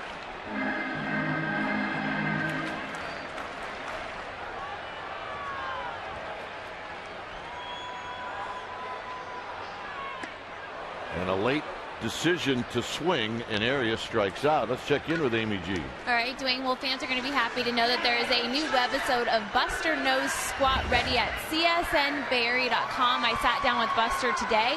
He talked about how important it is to him to put his injury from last season behind him. He also talked about how road trips this season are a little more difficult now that he's a dad. He's missing his babies. That's tough. csnberry.com. It's a new Buster Knows Squat. Dwayne? All right, here's Crawford as he's tardy on a fastball, and it snowballs in 1 strike.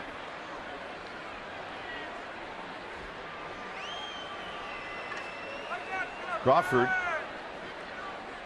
an infield hit in the second inning.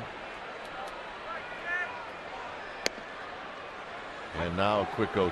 Edlifson is in the on-deck circle. Well, I think if Crawford makes it out, they may let him hit. I think you're right.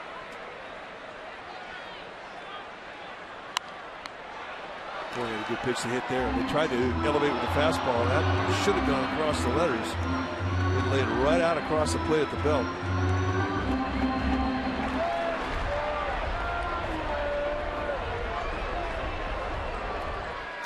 Down low to Crawford.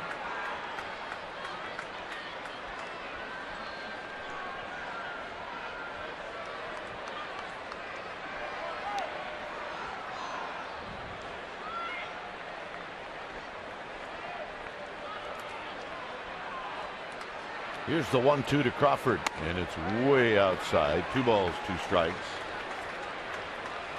So Zambrano has been in trouble.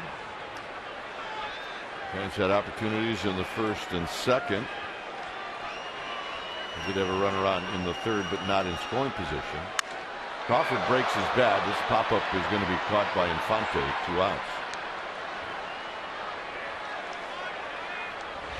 I remember the dad that couldn't hang on. Well, we decided. Jason brought 2 balls over to Pops. Each youngster got one, and they were very appreciative. There they are. And they're explaining to Mom what happened. And yeah, Mom missed it.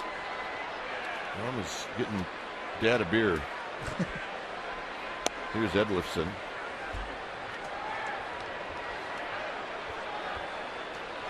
Yeah, all is right in the world. Yeah, good things happen when you come to the yard. Edlifson almost got hit on the elbow. Just couldn't see Dad suffer through that one. No, you know what? He was wearing it. Can't be doing that to the old man.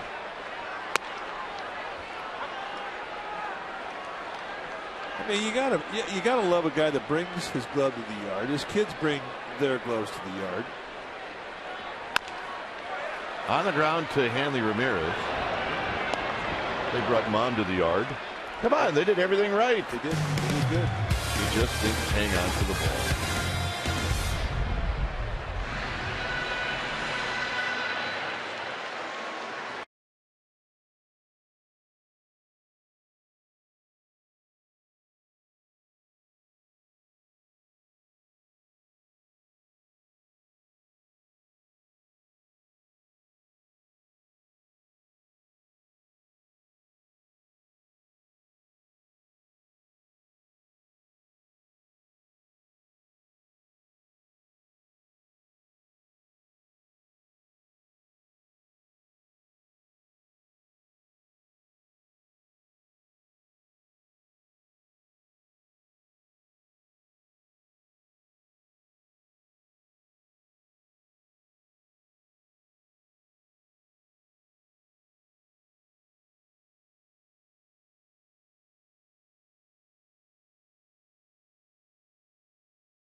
MLB.com/fan guide for a chance to win a VIP experience for two this year at an MLB World Series game.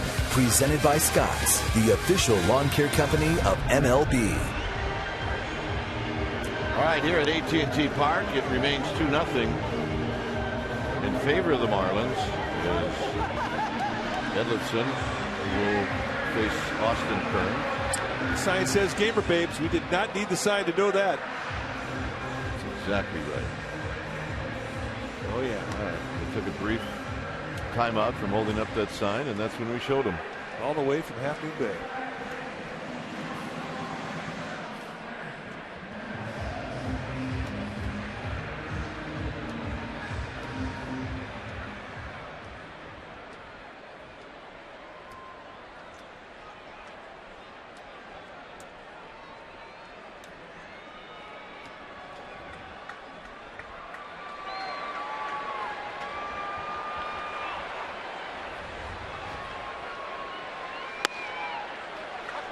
The pitch to Kearns is a strike on the inside corner as we start out the 5th inning. Kearns has walked and he's bounced out to third.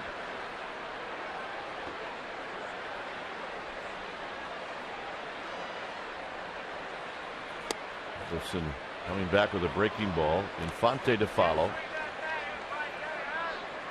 And then Giancarlo Stanton.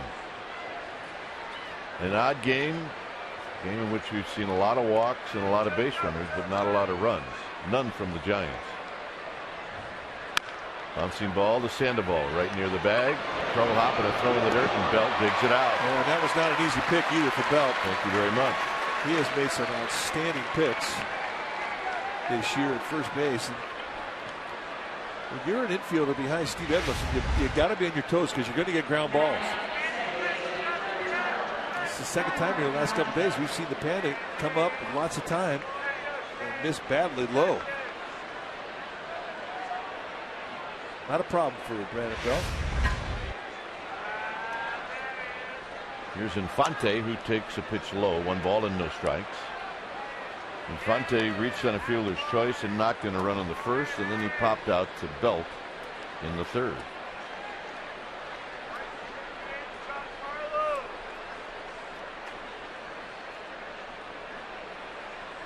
Swing and then a miss. 1 ball and 1 strike. Yeah, that was a big sink right there.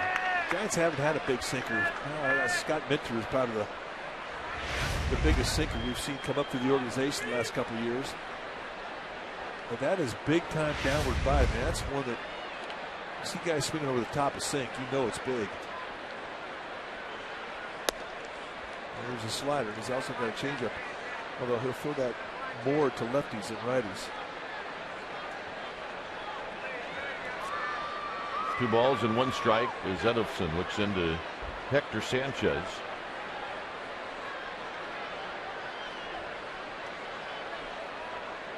When you've got a pitcher on the mound like Barry Zito tonight, where there's a lot of walks, and now you've got a strike thrower, you just get into a different rhythm, especially on the infield.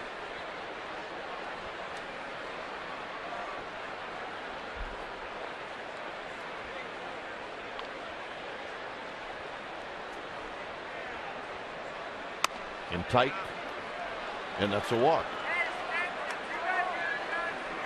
You know, these have not been base on balls that have been hard to call. They've been pretty obvious, and Jerry Meals has not had a tight strike zone. So you cannot blame the base on balls on him. In fact, we've seen Zito so precise with his command prior to the start. I mean, there's really this 7-walk performance by Zito tonight came out of nowhere. We did not see it coming. Down low to Stanton. 1 ball and no strikes. Last night, a crisp ball game. 2 hours and 30 minutes. That will not be the case tonight. And they're going to say that is not a swing by Stanton. And now it's 2-0.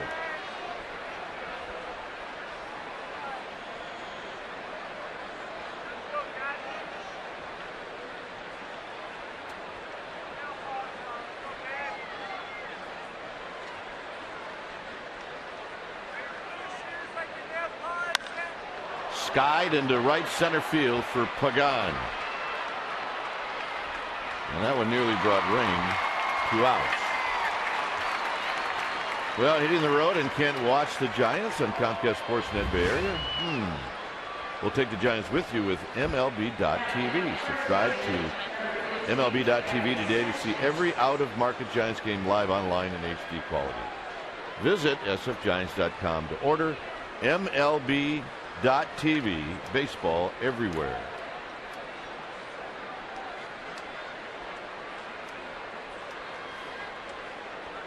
Here's Sanchez. And Sanchez takes the first pitch high. Yep, the boys are happy. They brought their share along quilt, and they could not be happy. Which one of these guys do you think owns that quilt? Think the guy in the end? Well, yeah, it's the guy with the glove. This is a shot over the head of Crawford for a base hit. Infante is going to move over to third. And that'll bring up John Buck. Now, with an open base and a pitcher on deck, you'd say hey, automatic. Walk him, get to the pitcher, but you cannot do that with Carlos Zambrano.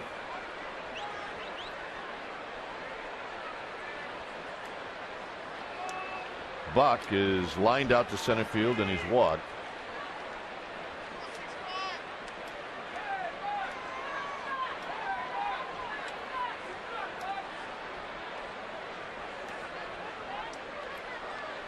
Oh yeah, kid's raised around mitts.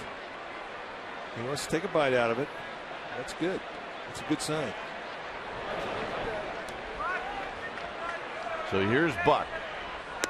Breaking ball wide. 1 ball and no strikes.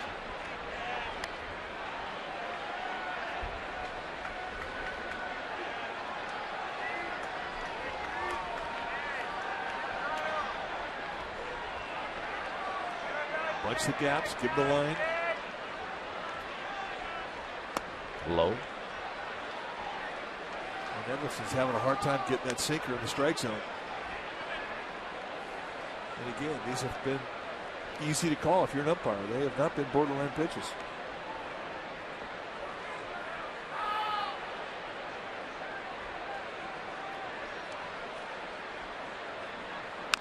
Chop foul. So Edlison gets a strike on the foul ball. It's 2 balls and 1 strike.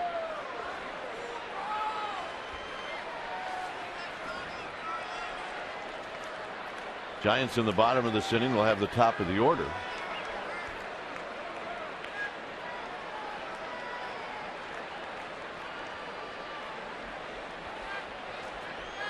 Edlison, a 16th round pick back in 2007 out of the University of Nebraska. Swing and a foul back, and Buck had a good cut. Ooh, that's the thing, when sinkers don't sink. And Buck just missed one. This one hangs up there. Ouch. And you see the straight back foul, and he was on it.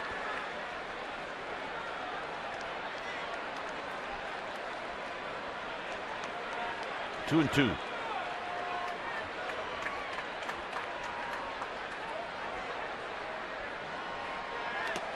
A nice play, Hector Sanchez. 3 and 2. Man on third base, that's a big league play right there.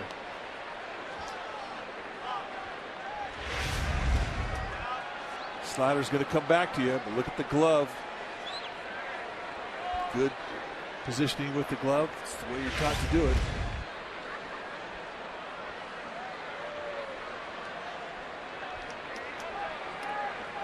And you see Mark Gardner and Billy Hayes move down towards the Giants bullpen. 3 and 2. Runner goes, swinging a little pop-up out to right field. And Blanco's going to put it away to end the inning. 8 stranded now by the Marlins. Top of the order coming up.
Giants baseball on Comcast Sportsnet Bay Area is brought to you by the Solar Company.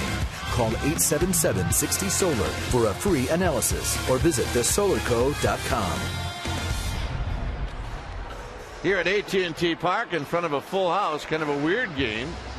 Giants only trail by a couple. They've out-hit the Marlins. Marlins have had a ton of base runners due to walks. And here in the 5th inning, it'll be Blanco, Pagan, and Cabrera. So if you're ever going to get on the board, you would think that it would be with this spot in the lineup. Blanco is flied out to left and he's walked.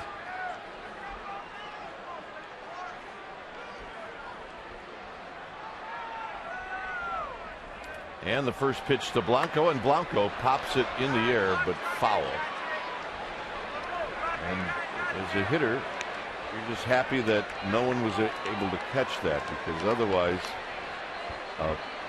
bunt, foul, pop-up caught. Takes you a while to get over that. Well, you know, he's been out there a lot. I mean, that's one thing about all the walks. Your defense is out there, and their legs are getting a little weary. Can't defend against a walk. Pulls this one on the ground, foul, another than 2. And you're spending a long time between your at-bats. Now all of a sudden you come up there, you think you're going to bunt, you pop one up on one pitch and you're out. That's not good. No. So Zambrano is ahead of Blanco very quickly.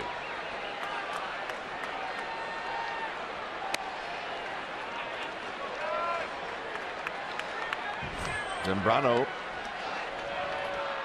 he's issued 2 walks and he struck out 4. He was in trouble in the 1st and 2nd. Saw Travis Blackley get greased up for the Giants. And that pitch is just a little high, not by much. 2-2.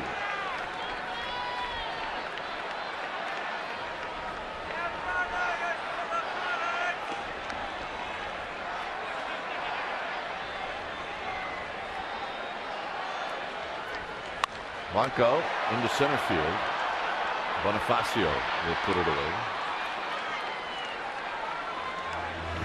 Well, tomorrow is game 3 of this set with the Marlins, and the Giants are going to take them on at 12:45. That's right, baseball in the city for an afternooner. So go to sfgiants.com and get some tickets. Why? Well, because there's tickets being sold for $8. Weather's going to be great. Love to have you. Sunny and 80 tomorrow. That's the forecast.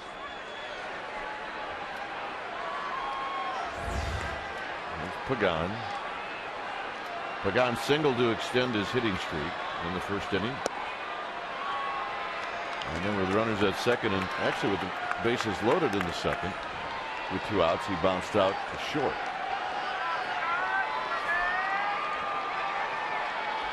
Yep, I could go for one of those. Let me get that. 1-0 pitch to Pagan. Swinging a foul back to even the count.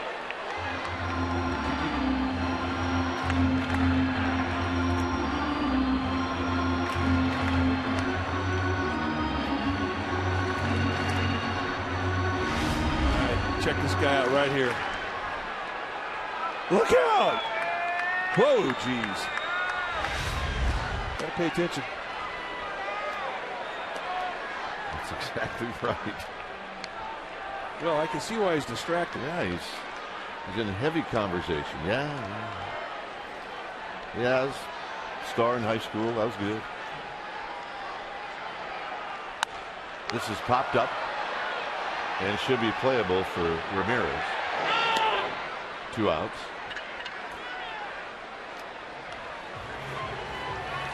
And here's Melky Cabrera.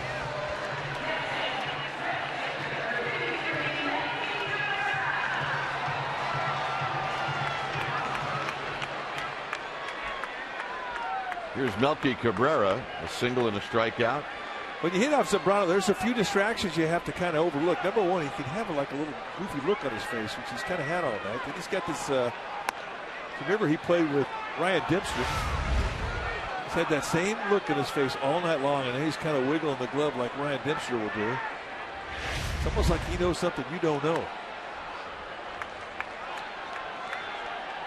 Well, the only way you knock that off is you hit the ball hard about 5 times in a row.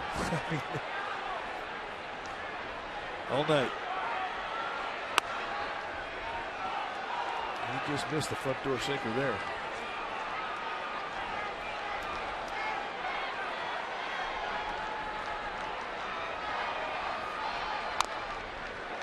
Now, if you're in the batter's box, would that get to you a little bit? Just so you look at it. I guarantee it's being talked about in the dugout.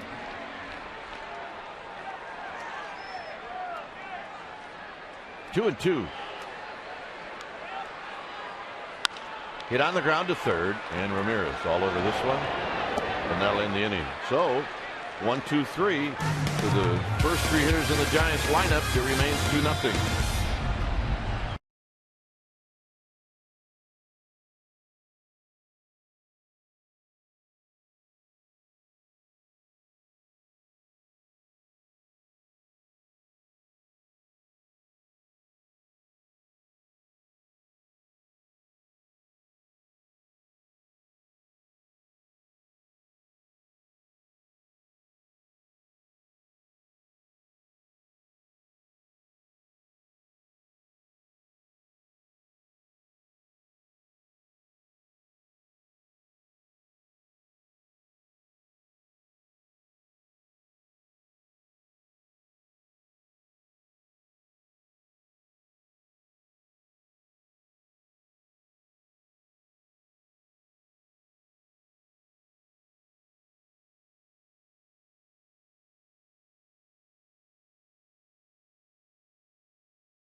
On Comcast Sportsnet Bay Area is brought to you by AT&T.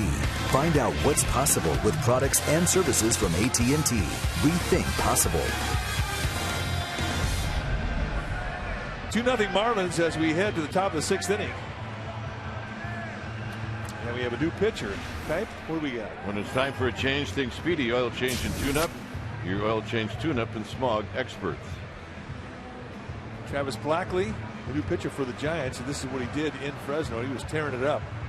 19 strikeouts against 3 walks and 23 in the third. Just 16 base runners in 23 innings. That's fantastic.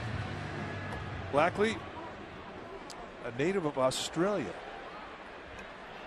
Fastball that'll go 88-92 with a good hard slider. A curveball and a changeup.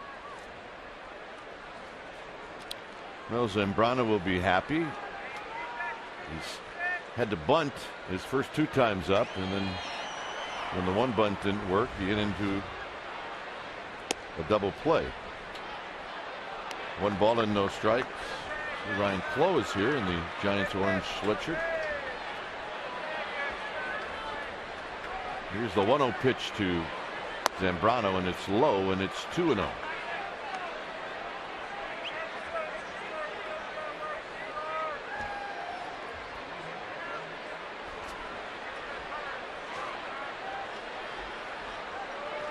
And a strike.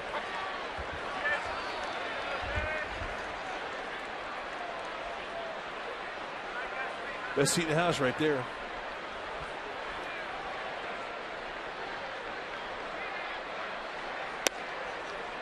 Three and one.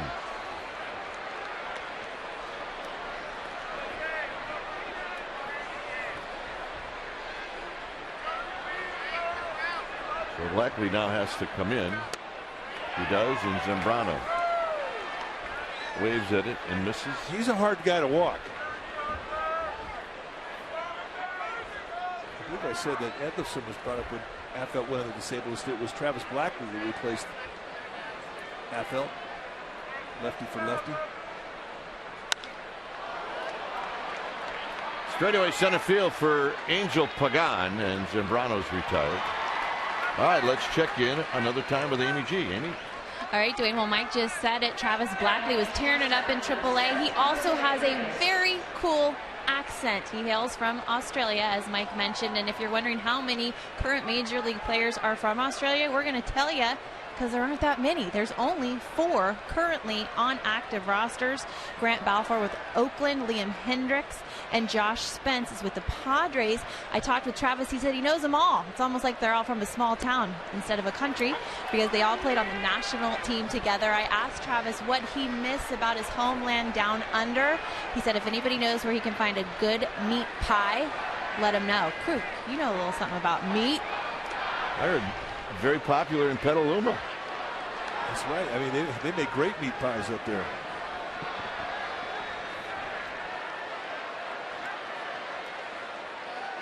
One ball and one strike to Jose Reyes.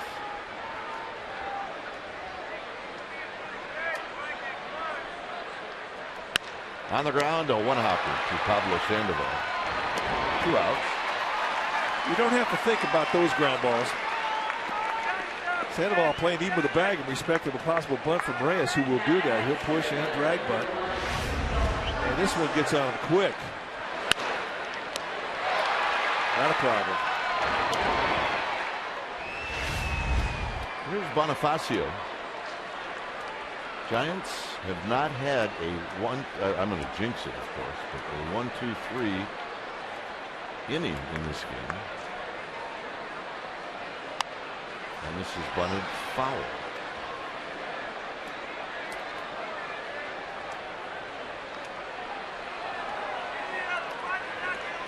All these walks has made me hungry. I think I want a meat pie. Well, you want a meat pie, you meat bag. No balls and one strike. Some of my great memories of the trip we took down in Australia in 1996 to go see the Winter Leagues down there. Better tell it quick. There's 2 outs. Your good friend Dan Radisson was the manager. And he's a Native American. He was your roommate at SIU. He gets stopped by the police down there, and they got him a ticket because he didn't have a seatbelt on. So the guy comes up to him and writes him a ticket, and he goes, "Here we wear our seatbelts, mate." And Danny Radisson said, "Ain't your mate, meat." That was a good one. The 2-1 pitch is a strike, 2-2.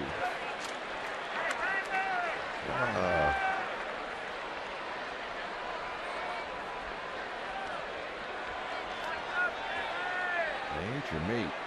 Last year, Blackley played in Korea for the Kia Tigers.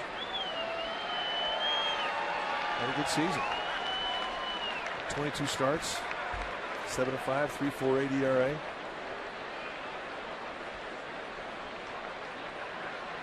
And he's made 2 starts for the Giants before, back in 2007. And he gets Bonifacio swinging a 1-2-3 inning. Pablo Sandoval will lead things off.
Light freeze cam. We go back to the 4th inning. 1 on, nobody out. Butcher boys. Zambrano hits a ground ball to Arias.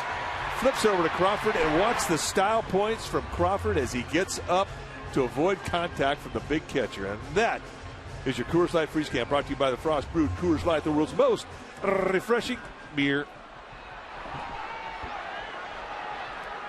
2-0 Miami. We head to the bottom of the 6th inning, and Pablo Sandoval going to lead it off here against Carlos Zambrano. Sandoval is flied out and walked here. He takes a pitch low and away. 1 ball and no strikes. It's been 2-0 since the 2nd inning. And a bouncing ball to second. Infante will make the play. Well, Comcast Sportsnet Say Hey Tuesday is back, and here's your chance to be part of the excitement. It's the Say Hey Tuesday 6-pack. Get tickets to both Gnome giveaway days and then choose any 4 games for the remaining Say Hey Tuesdays. 6 great games for 1 great prize. So log on to sfgiants.com and find out more. Those gnomes are hysterical. This one is the Brian Wilson gnome. And in September, there will be a Pablo Sandoval gnome. I want to get that, I want to get that, I want to get that. You will get that. Here's Hector Sanchez, who's 0 for 2. Brandon Belt to follow.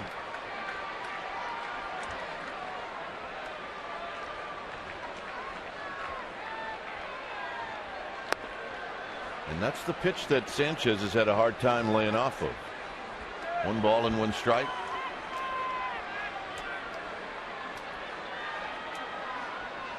All right, let's see if he puts on his happy face before he starts to pitch. He's been pretty steady with it.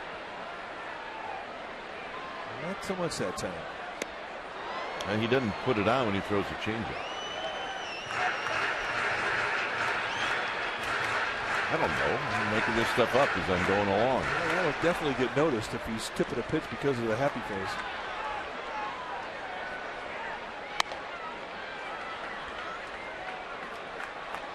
Two and 2.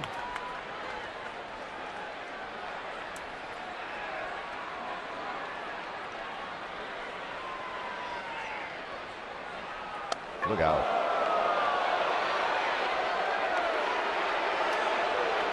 Look out. Well, the Giants are looking for a wake-up call. And this may give it to them. A little head-high fastball to the rookie. And I mean, that was right up there around the ear hole, folks. I guarantee he thought he was going to get hit. Guarantee. Changeup. Got him. Challenge fastball. 5 strikeouts, and here's Belt.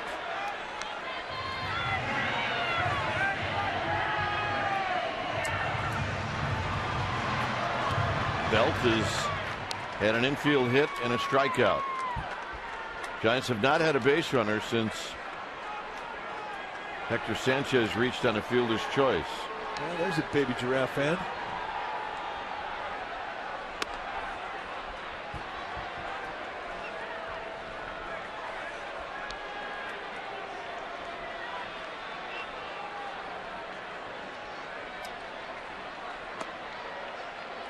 Two and 0. Trying to wrap around the little backdoor slider there. Did not miss by much. When he has missed tonight, it has not been that far out of the strike zone.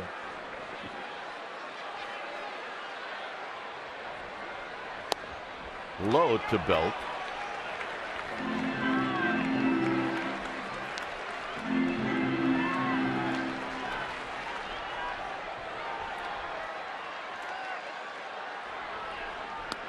Belt taking ball 4. So if you're scoring at home, consider that walk a rally. Yeah, no question. That is a rally right now. They've been looking for something to ignite.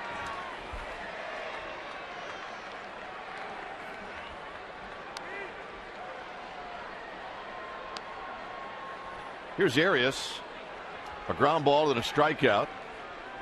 Zambrano with 95 pitches. And there's a flare into left field, a base hit. Arias will take it. And here's Crawford.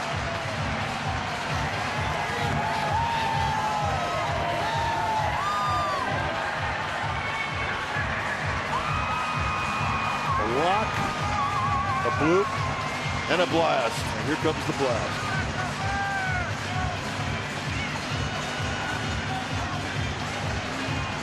Crawford is singled and popped out. Just how dramatic of a defensive set the Marlins employ with Stanton out in right field, and he is way over the gap. On the ground is short. Reyes goes the short way, and that'll end the inning. So on one pitch, Zambrano gets out of it. We'll head to the 7th.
No way! Our Toyota game summary brought to you by your local Toyota dealer. Zambrano's been very good. The Marlins offense 0 for 7. Runners in scoring position, 9 left on base. Pregame picked up a hit, 16-game hitting streak. Zito left after 3 2/3. He walked 7. Defense did not help Zito out very much. But the 7 walks, yeah, it's surprising considering the great control he's had in his previous 4 starts. Here's Hanley Ramirez with Arias now at third, Terrio at second. No pitching changes, so this move is straight up, which leads you to believe that something may be wrong with Pablo Sandoval. Another strike, and it's 0-2. Good curveball. Ramirez thought that one was low, but that was big snap. Well, we'll find out as to why Sandoval left the game as quickly as we can.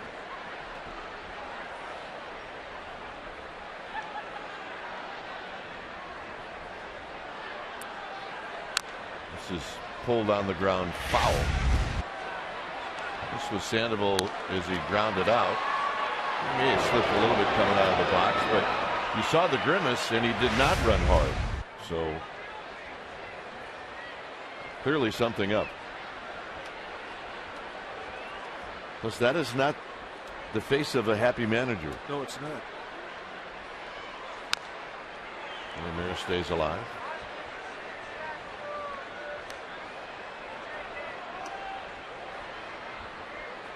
That is the face of concern.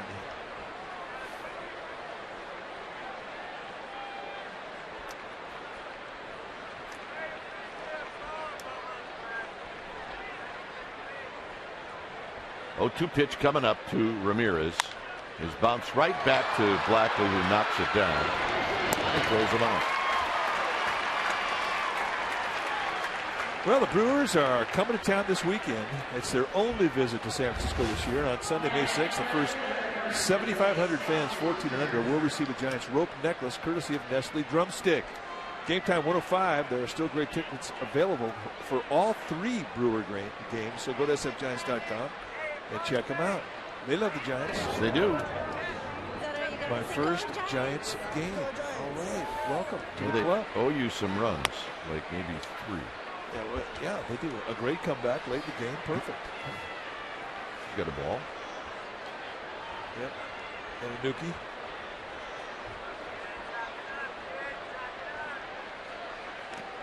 In the dirt to Kearns.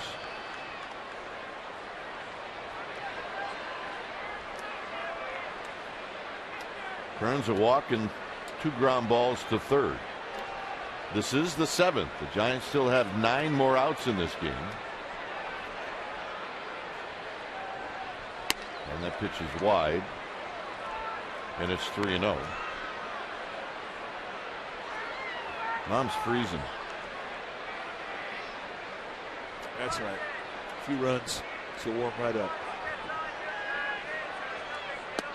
And the walk to Kearns. That's a 1-out walk.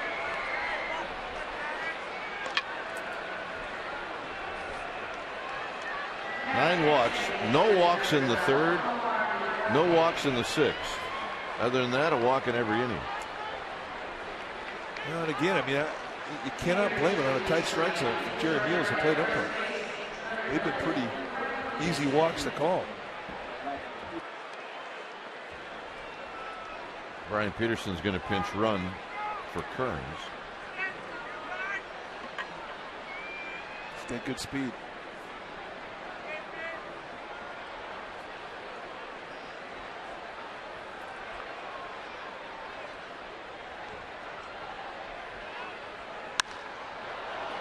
Hit well out to center field, but Pagan's got room.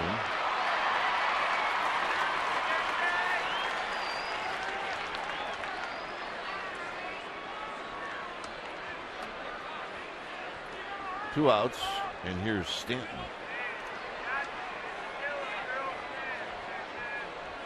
Nate Schultz is getting ready to hit. The pitcher spot is due to lead off the 7th. It is a chilly night. Chilly the last 2 nights. I'm ready for that sunny and 80 tomorrow. Yeah, I think we all are. Now, is that sunny and 80 in Danville or No, here. San Francisco? Here. Oh, so that's just It's a blanket forecast all over Northern California. And almost getting picked off was Peterson. That's a good move, folks. We have not seen Blackley's move, and it's a good one. I'll tell you one thing, it just impressed Peterson.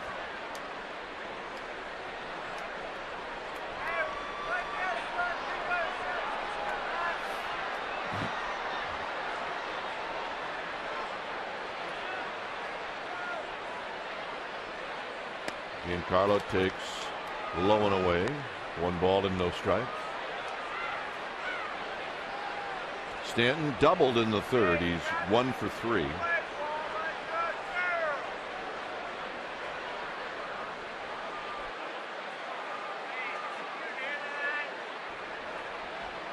And the 1-0 pitch is a strike at the knees. We have some Seagulls that are flying in the outfield, and they better be careful with this guy hitting.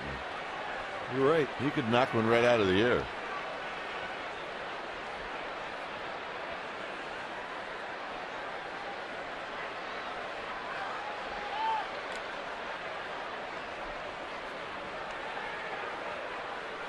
Ryan Peterson out of UC Irvine. Good baseball program down there. The Big West.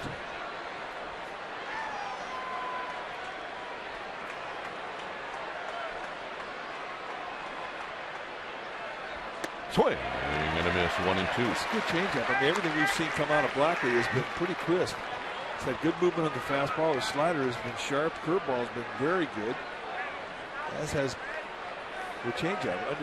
Easy to understand why he's been putting up good numbers in Fresno.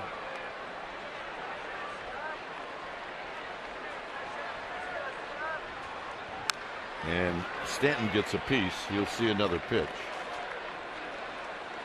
Stanton in the offseason changed his name. I mean, his given name is Giancarlo Cruz Michael Stanton. For years, he was Mike Stanton. And this year in the offseason, he says, well, you know, my name is Giancarlo, and I kind of like it. And that's what it is. In the dirt. 2 balls, 2 strikes. Well, he's a big fella, 6'5", 250. So if he wants to change his name, yes, he can. He can do whatever he wants. 2 balls, 2 strikes. 2-0 game. Marlins on top. Peterson does not go, and this is rope past Arias at third. Peterson's going to round the bag. He'll have no problems going to third. And now with 2 outs, Gabby Sanchez is going to hit. That was a bullet.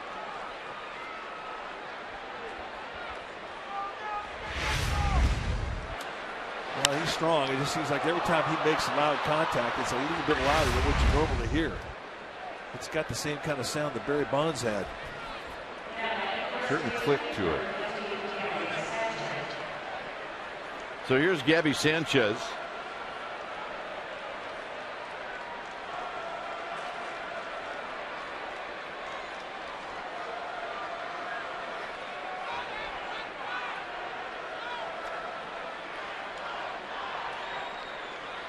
Sanchez into right center field. Moving over is Blanco, and that'll end the inning.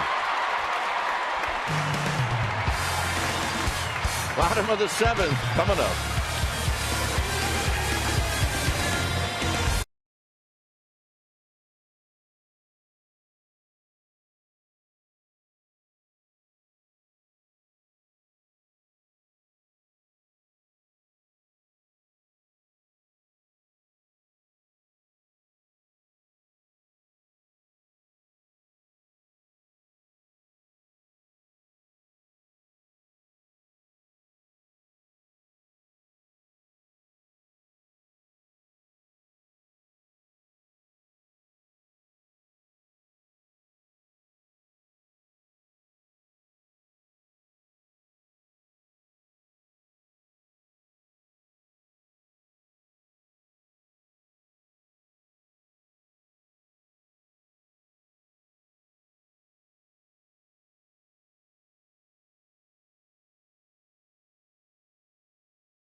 Here, not such good news. 2-0 Miami. Nate Scherholtz will lead things off here in the bottom of the 7th. Zambrano has thrown 97 pitches. The bullpen now is up. Brian Peterson is in left field. Kearns is gone. And it'll be Scherholtz, Blanco, and Pagan facing Zambrano. Inside corner, and it's 0-1. 88-mile-an-hour fastball. You see Cishek, the right-hander.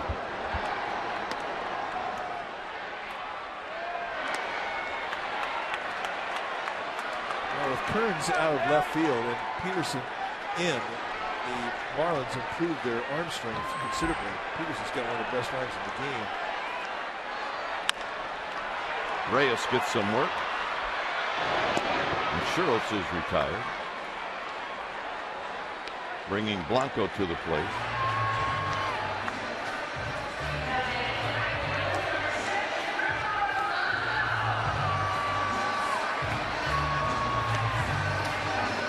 It's now 1 for 10 on the homestand.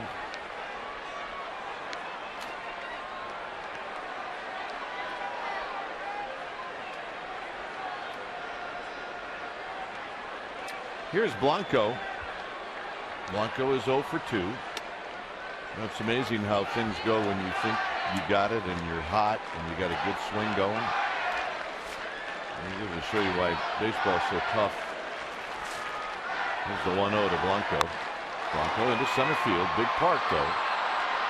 As Bonifacio will track it down. Nate Schultz had that great day at Citi Field. Doubleheader, 6 for 10. Since that day, 1 for his last 22.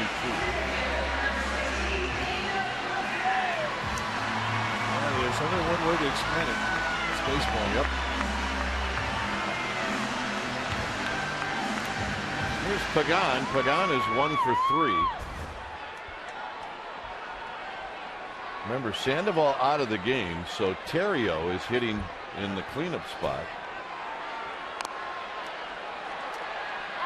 That's a foul ball.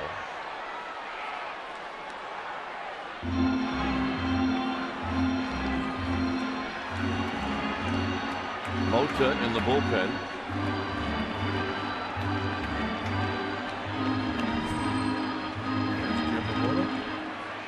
Gardner.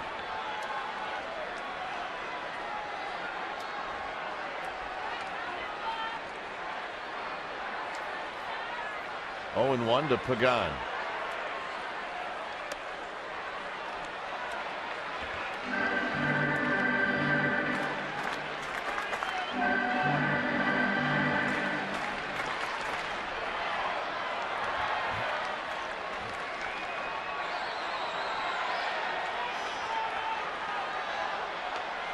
And that pitch is wide. So Pagan trying to do everything he can to get on base for Melky Cabrera.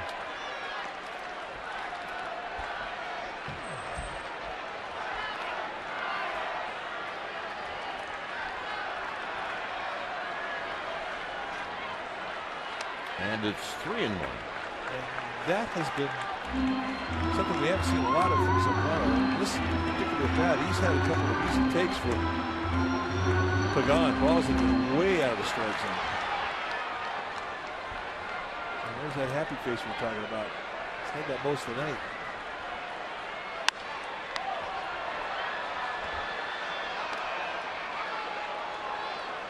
Now turn around at Jared Neal saying, is that last pitch a strike?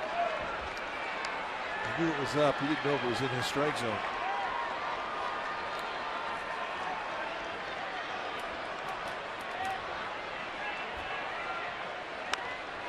Rolls this one. Sanchez to Zambrano covering. And a 1-2-3 7th inning. 2-0 Marlins.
contest over the Marlins off the bat of Yuri Toriyama, who's doubled the 11th, knocked in Barry Bonds for the winning run. Toriyama also socked in his first career grand slam off Darren Oliver and finished the contest, matching his career high hits with 3 and collecting a career high 5 RBIs.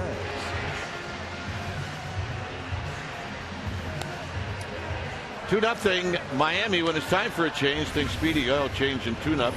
Your oil change tune-up and smog experts. The pitcher for the Giants, Guillermo Mota, coming in for his 8th time this year, whittling down his ERA. Mota, fastball in low 90s with a hard slider and a changeup. And he's going to try and keep this score right where it's at so the Giants can come back. They're running out of outs. They got 6 left.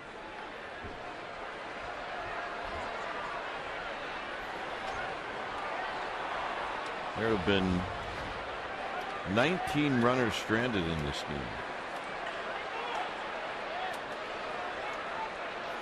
game. 11 for the Marlins, 8 for the Giants. Mota facing Buck. Outside for a ball, 1-0. We will see a pinch hitter for Zambrano.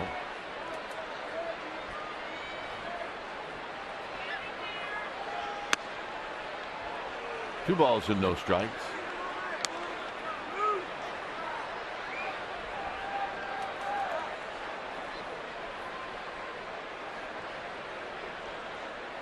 Buck reached on a walk in the 4th. He's 0 for 2.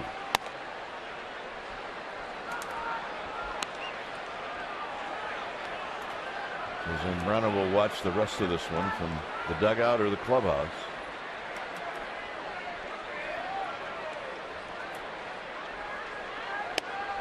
And that's a 4-pitch walk.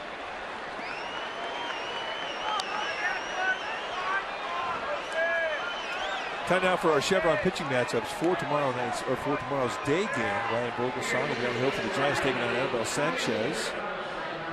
If you can't make it out to the game, watch us on Comcast Sportsnet Bay Area starting at noon with Giants pregame live. That's our Chevron pitching matchup. Vogelsong still looking for win number 1 in his 2012 campaign.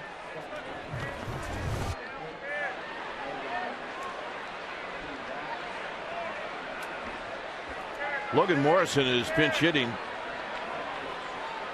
for Zambrano. Morrison started last night. He'll probably start tomorrow and went 0 for 4 with a couple of strikeouts. Here he fouls this one out of play, and it's 0-1.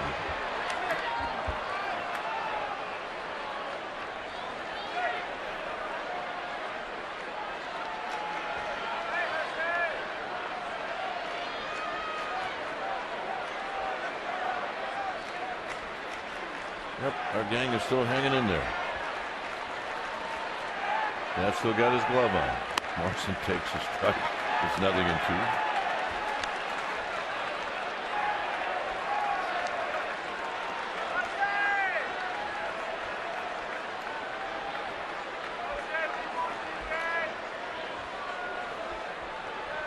They have not moved. 0-2. They're going to be a bear witness to a great comeback. They might spend the night and check out the game tomorrow. Could happen. 1-2. We saw those 3 guys with the blanket. They might hang out tonight. Stick around till tomorrow. With the magic blanket. There you go. They're eliminating him. One is off the island. Shot up the middle. Backhanded. Terrio, Crawford, belt! Double play. Oh, you want to see some quick feet.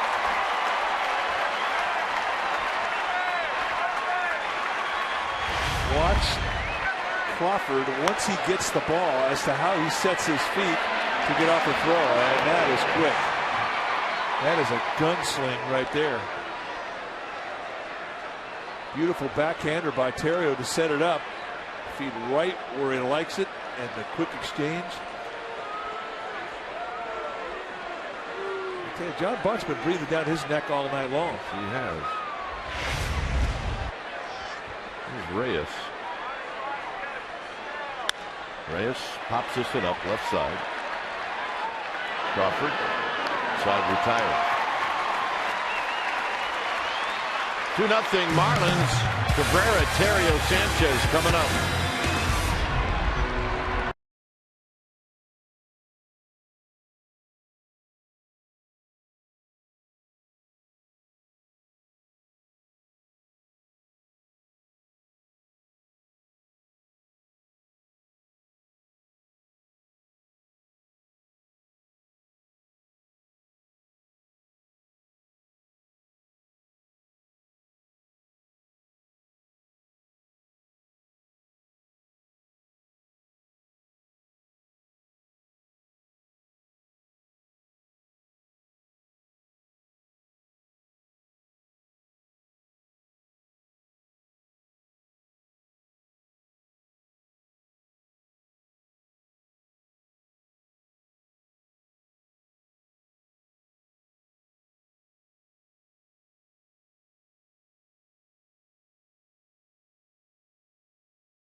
On Comcast Sportsnet Bay Area is brought to you by Jack in the Box.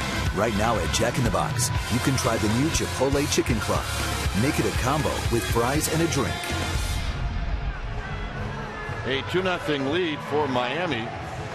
Been that way since the second inning. And it's time for a change. Think Speedy oil change and tune-up. Your oil change tune-up and Smog experts.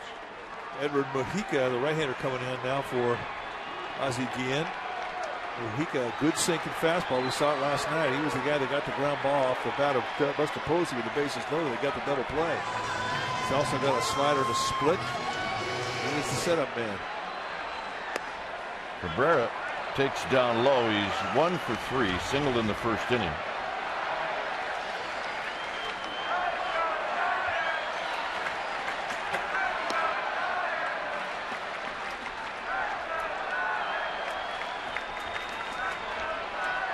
Buster Posey's got a bat.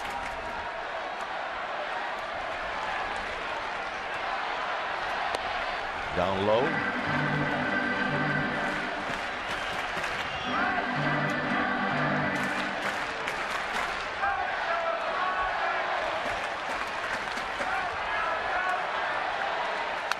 Foul back.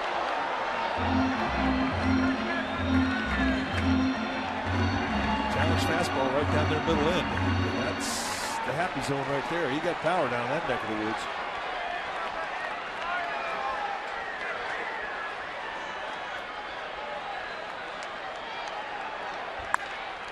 Lifted out to left for Peterson. 1 out.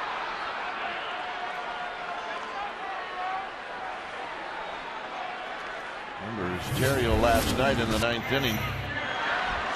Hit one right down the line, and first base umpire Jerry Mears didn't see it the way we did. I mean, that was a 2-1 ball game. That would have been a 2-out double, and it would have gotten Hector Sanchez up, but not to be.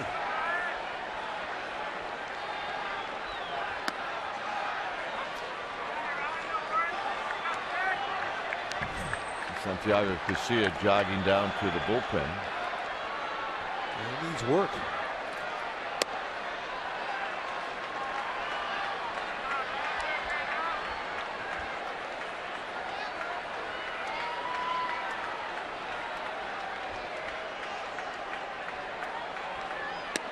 Off the plate, 2 balls and 1 strike.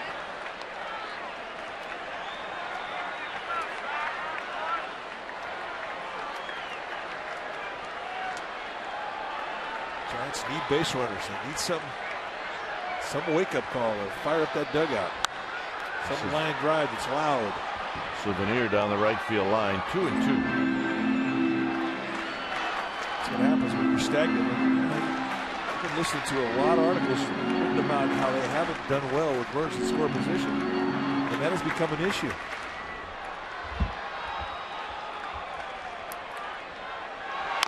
Terrio dribbles it foul to stay alive. He'll see another pitch. They need a couple of line drives to free the hostages here. Tune in to the Murph and Mac morning show on KMBR tomorrow morning. I'll talk about the game with Murph and Mac on KMBR 680, the sports leader. 2 balls, 2 strikes.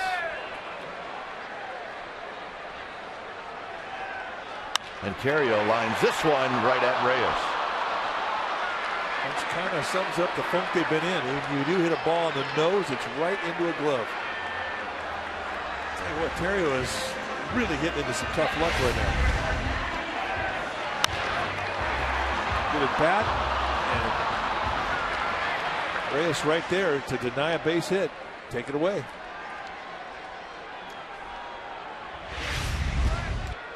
Here's Sanchez. 0 for 3 with a couple of strikeouts.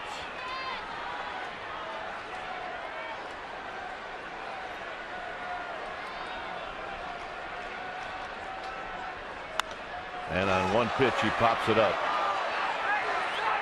Buck, side retired. Mojica with a 1-2-3/8 will go to the ninth. 2-0 Miami.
On Comcast Sportsnet, part of the NBC Sports Group. Well, a run in the first, a run in the second. Giants have not made a dent in the run column. And when it's all said and done, the Giants have walked 9. 2 of those 9 have scored. They do still have a shot at it here in the 9th inning. I think they've walked 10. 10. We still do not have any word about Pablo Sandoval and why he departed.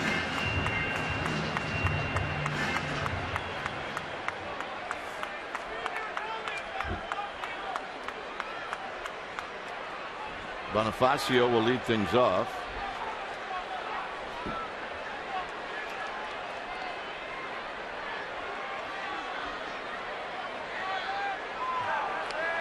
Bonifacio has walked twice.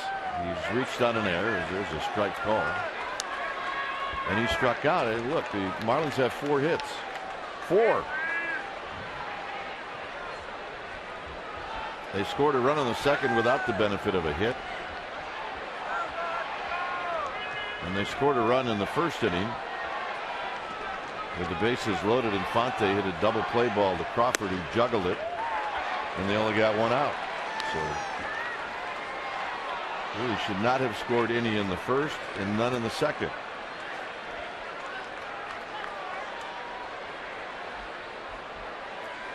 Yep, time to break out the Lucky Lucille doll.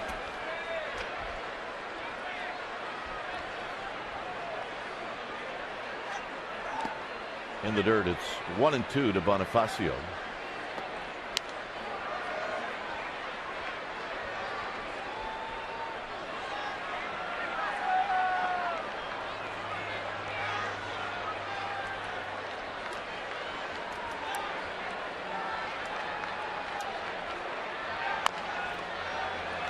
Mota.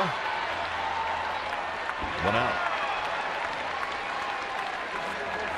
And here's Hanley Ramirez. Mota was telling me in the dugout before the game, when he signed as a shortstop, he was 6'3", 160. So he's filled out just fine. Yeah, he is definitely filled out. He said he could not hit a slider. He said, I could hit fastball. He said, the slider put me on the mound. Well, he just done well. It's the 11th year at the big league level. There's a strike. He pitched that long. He had a good career. And he will surprise you. He can speak pretty good English. Yeah, I mean, another reason why he's going to be in professional baseball as a coach when he retires as a player. Bilingual. He's got a lot to pass on to younger pitchers. He doesn't miss a whole lot in that clubhouse. He does not. And he might want to manage. He might. Look, foul. Look at him. Look at a man there making a play. Crowd has been wanting to cheer about something for a while. There you go. He's a hero. He saved somebody a bruise. He saved that little guy. Yeah, that's a play. 1-2. And Mota quick pitches Ramirez, and now the home plate umpire saying he called time. Well, Mota saying he did not, and that's a legal pitch. You can quick pitch. I mean, we've seen him do that before. Watch him just come in and just throw it. That should be see you later. And he did not call timeout. Well, you could see that he was saying something at home plate. Well, he didn't get it. Mills never raised his hand.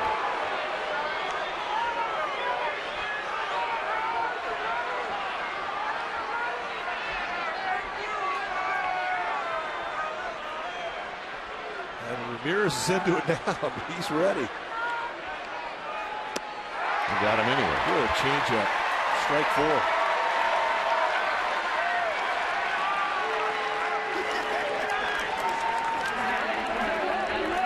The older you get, the more tricks you're willing to try. Well, he's tried it before. He tried it in Cincinnati. And he didn't throw a strike with it. Somewhere Gaylord Perry is smiling. No question. Jim Cott. Here's Brian Peterson.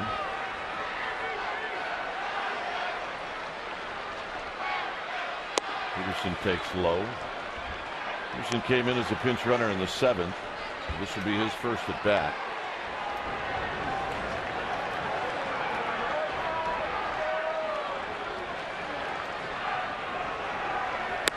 And a strike at the knees. 1 ball and 1 strike. Here's Bell as he gets ready to come into the game.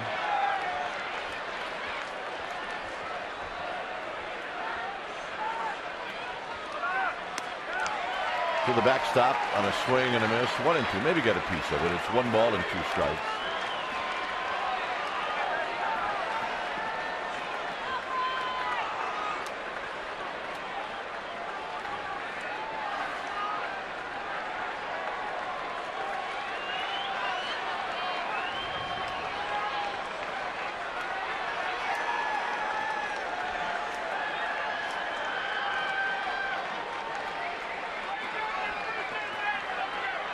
And that pitch is very high, so it's 2-2.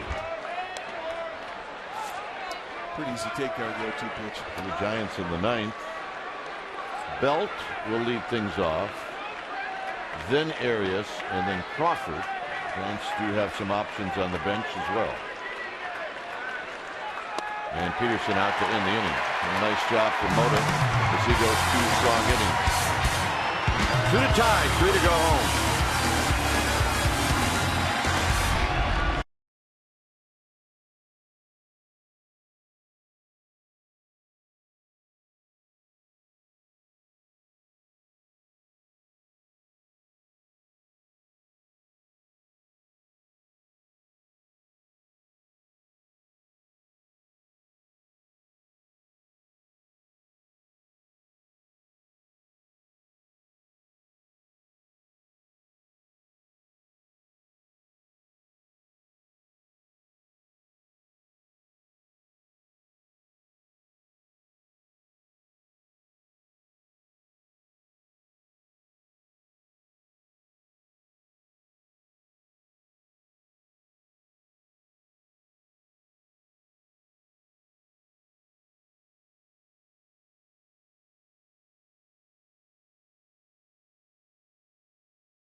Scott Reese and David Andrews will be your host.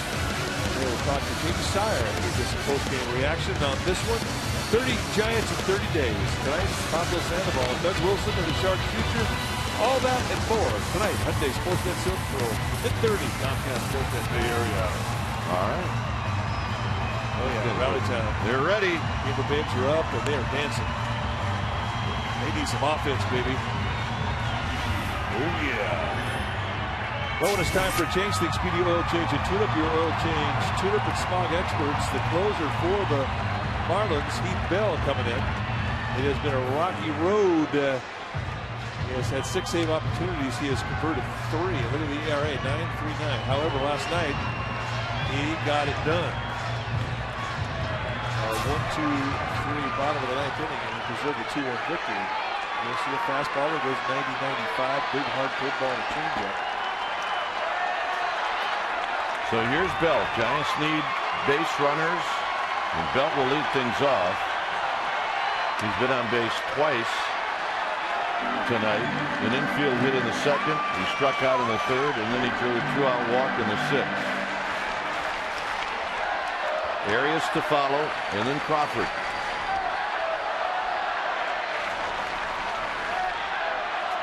Belt out of play, and that evens the count at a ball and a strike.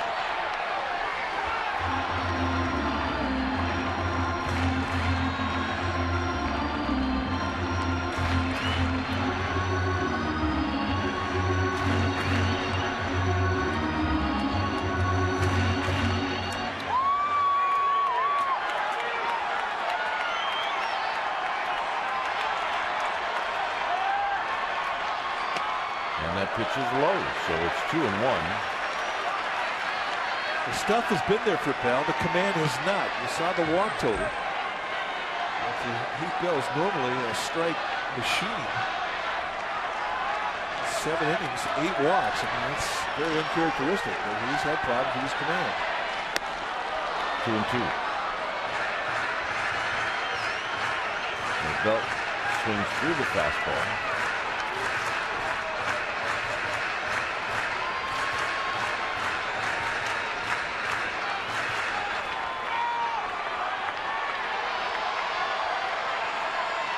Two pitch to Belt. Left center field. Is it going to hang up? Sliding is Peterson. He can't get it. And it rolls into left center field. And the Giants do have a base runner.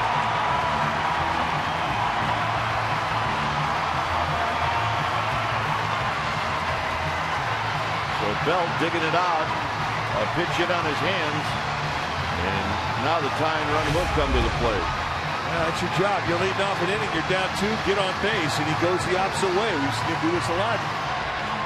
Peterson, I'm not sure if he lost this in the lights. He did. I mean, he's normally an extremely sure-handed outfielder, and I got to believe he didn't see that one. So the Giants catch a break. Well, here's Arias.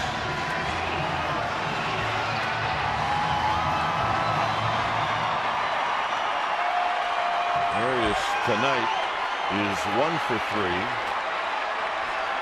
See Buster Posey now on deck.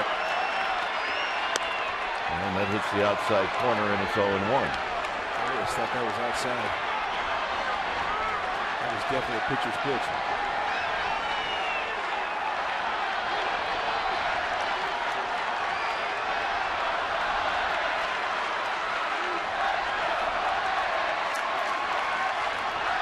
Look out. Pitches high. 1 ball and 1 strike. If you remember Bell as a Padre, the times you would see him at Petco Park down in San Diego just pound the outside corner. Yeah. Very seldom would he come in.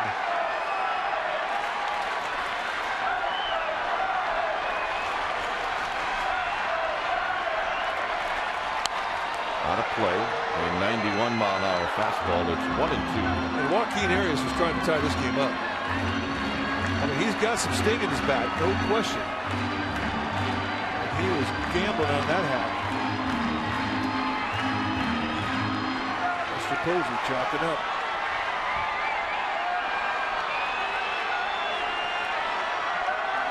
One and 2 to Arias. Line drive. That's going to be a base hit. Belt is going to be waved in. And here's the throw home. Cut off. A 2-1 ball game. A bit risky. But you know, you got a great arm out there right. And Flaherty challenged it. So a great 2-strike at bat. This is not a hanger. Outside corner, knee high. Just goes with it. That's the key. I think Stanton was a bit surprised that he saw that Flannery sent him. And let's watch Flannery work. And Belt gets the go, and a little bit of a hesitation. Well, maybe hoping that if the throw goes through, Arias goes to second, but the throw was cut off.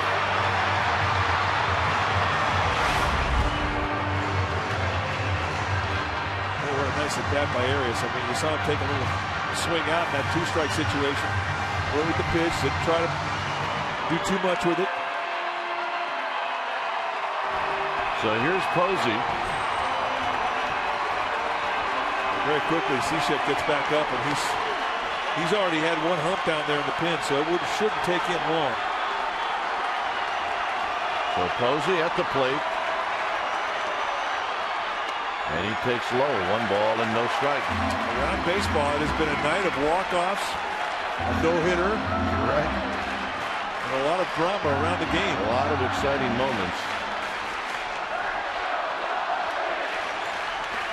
1 ball and no strikes to Buster Posey. Line drive right field. That's going to be a base hit. Stanton cuts it off. Posey's going to stay at first. Arias to third.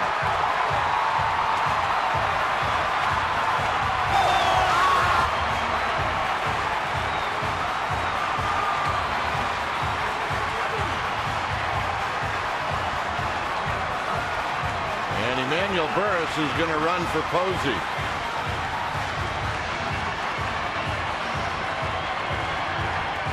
for Buster Posey, his very first career pinch hit. How about this? Bell is gone. So we got a new pitcher. Bell departs. And the Giants are 90 feet away from a tie ball game.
The ninth inning. When it's time for a change, think Speedy Oil Change and Tune-Up. Your oil change tune-up and smog experts. First look at Steve Cishek, the right-hander for the Marlins. 25-year-old out of Massachusetts. 6'6", 215-pounder. And you can see when you're hitting off a Cishek, it's going to be kind of funky. He's got a sidearm delivery. Got a little bit of a sling to his delivery with kind of a frisbee breaking ball. He does have good sink on the fastball.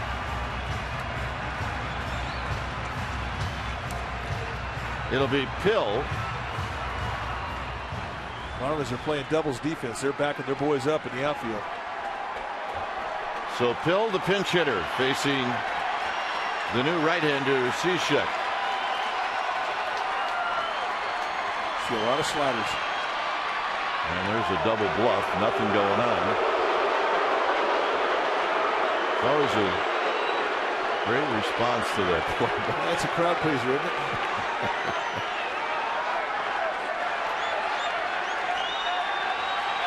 And the first pitch to Pill. Burris is going, and there's a bouncing ball foul. So Bochy not wasting any time. And 6'6", Cishek is not a guy that has a quick move to home. So it will provide an opportunity for a base hitter like Burris to take advantage of it. Plus, you know he throws a lot of ground balls. And Bochy is going to send a runner to stay out of that double play.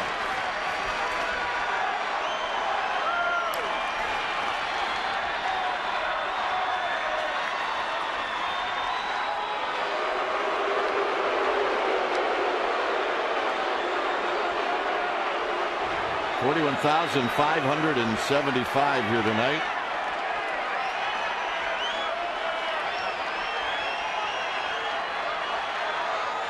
Burris does not go, and there's a foul out of play. It's now 0-2.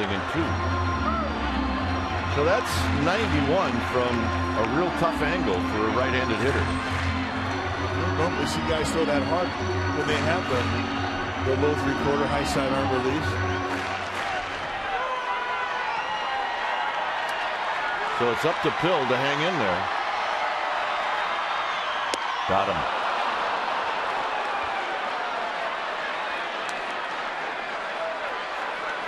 And now it's up to Blanco.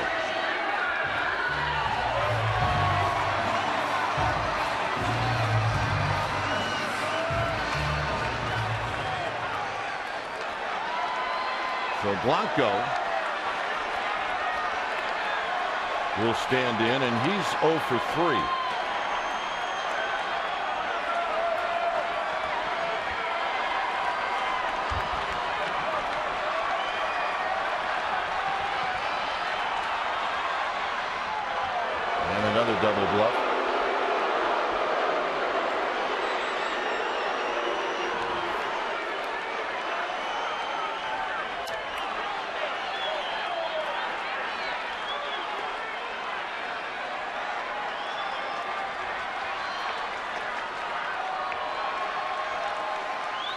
And a bunt.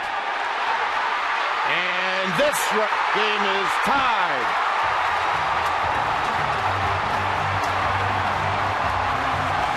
What a play. A safety squeeze. And Gregor Blanco executes it perfectly. And Gabby Sanchez, in the ball, realizes he's not going to have it played first. Gamble to try and get the out at home. And watch the first baseman could not get the exchange, glove hand to bare hand. And Arias, here comes the safety squeeze. He's on contact. We got a brand new ball games, folks. All right, so here's Pregame, and it's a 2-2 ball game.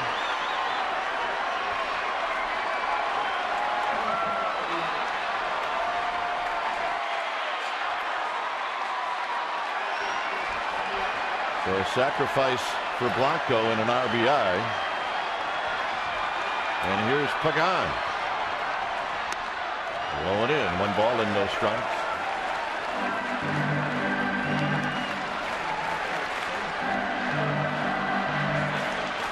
We're going to give Blanco an infield hit and an RBI. But right now, it's all about Pregame. Yep, they never left their seats, and they're getting rewarded for it right now.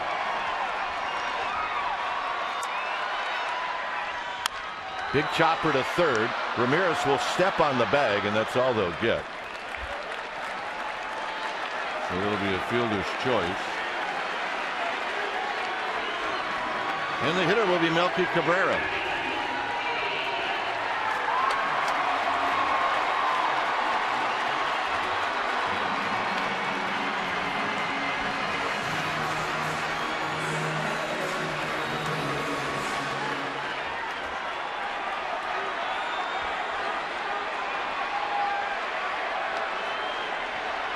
Cabrera 1 for 4.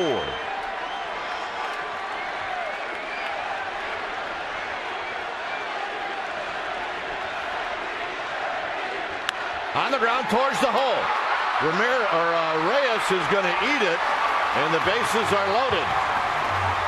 The second time in the game we have seen Reyes prevent a ball from going in the outfield that probably would have scored a run had it been able to get through. What a great play by the Marlins shortstop to keep this game tied. Cabrera going right to the backhand. He goes down to a belly, realizes there's no throw. And he's already made a great play without making a throw. So the hitter will be Terrio, batting for the second time. Terry had a good at bat in the 8th inning. He lined out to Reyes.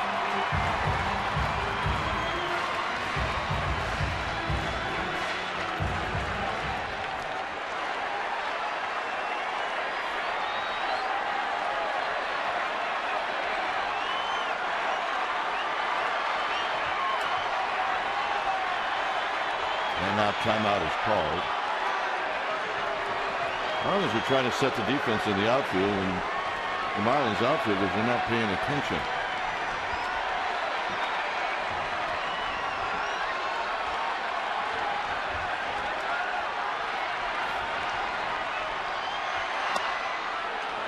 Pitch high, 1 ball and no strikes. Not by much.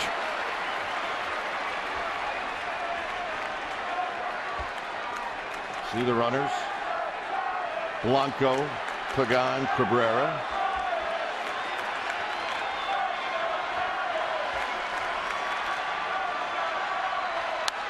On a play to even the count.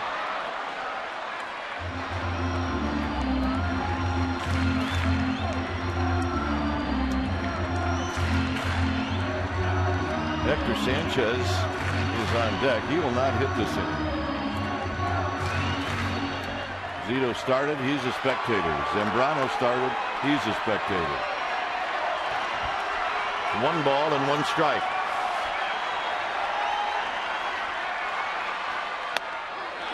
And it's just not a pitch that Mills is calling right now. It's 2 balls and 1 strike.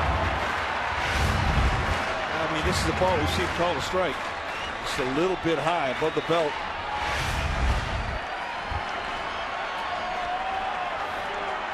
going to make Cishek get that ball down. 2-2. And really, a pitcher wants that strike anyway. I mean, they want everything they could get. Don't get me wrong. But belt high strikes, if you have an umpire that calls those consistently, it'll be a rough night. That's a pitcher strike right down there with the knees. So it's 2-2. Dario now has to battle. And calls time.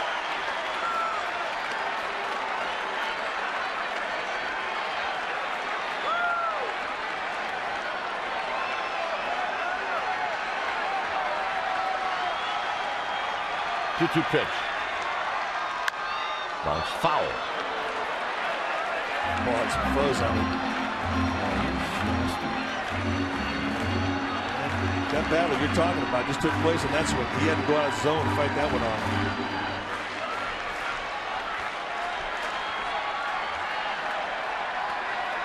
Two and two. Up the middle. Side retired on the force play. We are going to the 10th inning. Giants have tied it up with 2 here in the bottom of the 9th. It is a 2-2 ball game.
It's time for a change. Think Speedy oil change and tune-up. Your oil change tune-up and smog expert. Santiago Casilla coming in now, and he'll take on the responsibility of the 10th inning.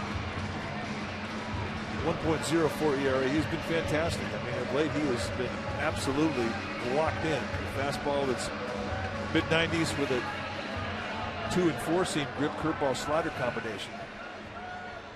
Pitching with a lot of confidence right now.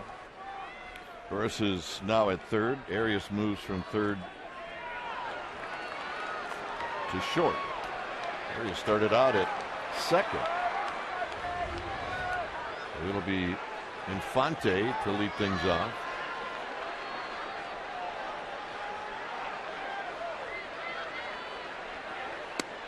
And a strike at the knees, and it's 0-1. The Giants had 5 hits in this game going to the 9th inning, and in the 9th inning they picked up 5 hits. I told you it was going to be a weird one tonight. You're right. Blown away to Infante. 1 ball and 1 strike.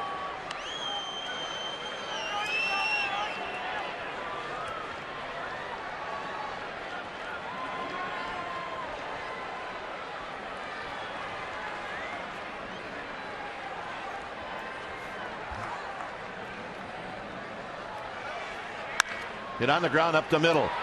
Arias from his knees. Got him! No way. The play of the game comes from Joaquin Arias. His first play at shortstop. Well, Tim Flannery calls him Inspector Gadget because he can extend arms and legs like nobody else can. And how he gets to a balance point to get off a throw, I have no idea. I mean, it looked to me like he was just rolling over in bed at midnight, trying to sleep on his side. That is some kind of effort right there, and Casilla is the benefactor, and that'll fire up everybody. Here's Stanton.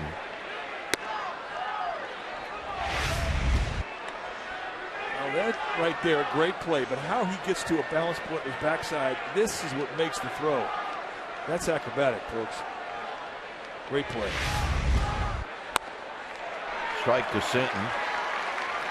Couple of hits for Stanton tonight. By the way, what you see defensively for the Giants on the field, that's it the rest of the way. There are no more extra men on the bench. They've been used up. 2-1.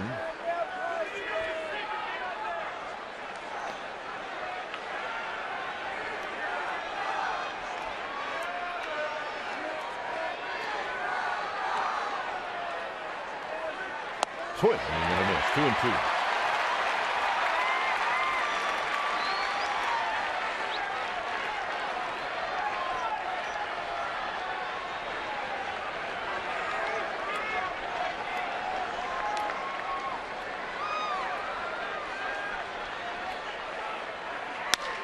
Hit to left field, hit deep. Cabrera looking up. It is gone.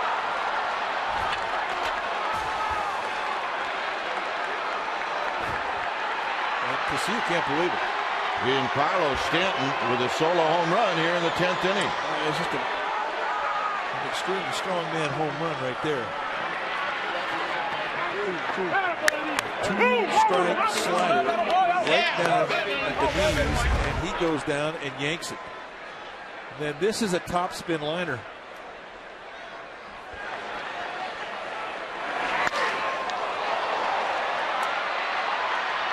That is a bullet. Here's Sanchez. I mean, at that point, you're just hoping it hits off the top of the wall.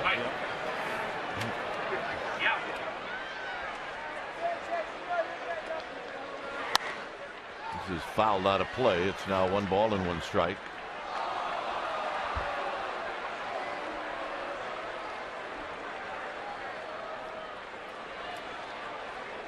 That's the hardest thing in the world as a pitcher. You've given up a lead. Now you've got to regroup and minimize.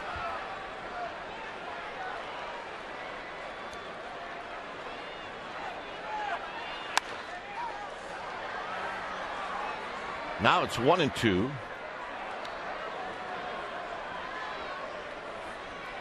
See guys who have a little bend in their back leg like Sanchez does. It's important when they stride. They stay down. Don't want to lock that leg back there in the bend and then elevate as you stride towards your target. He was definitely in a power position with that back leg. Down low, 2-2.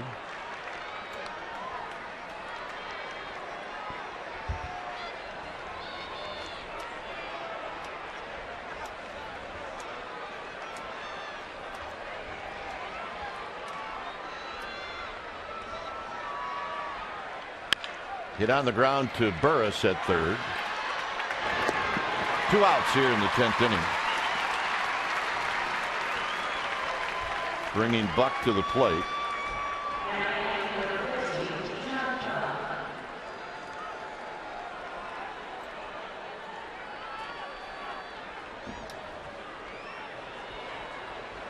Ryan Webb is in the bullpen for the Marlins.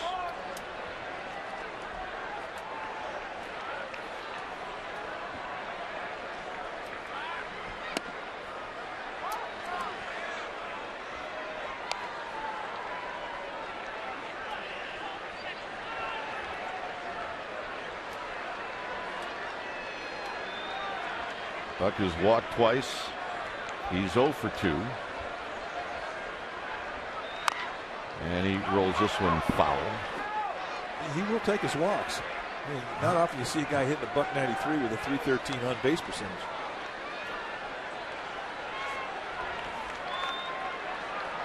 the Giants in the bottom of the 10th inning. It'll be Hector Sanchez, Brandon Belt, and Joaquin Arias.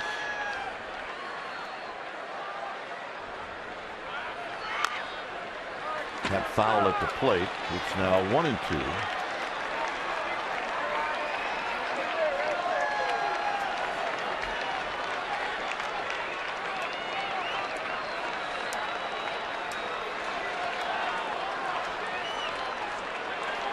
See Dobbs on deck. 1-2.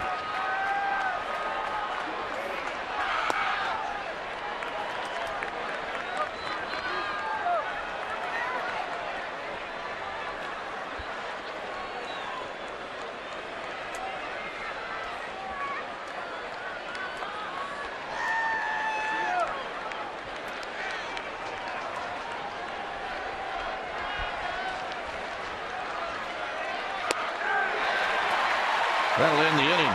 Giants need 1 to tie, 2 to go home. It's 3-2 Marlins.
Marlins,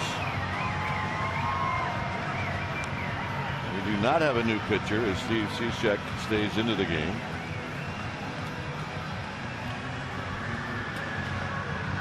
Work to be done.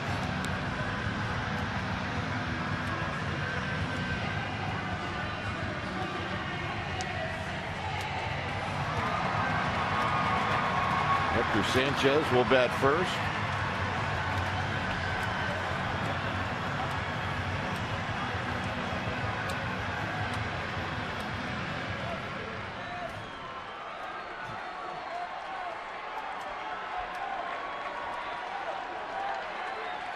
Sanchez hitless in 4 at-bats. Giants again need a base runner. And that's a strike at the knees.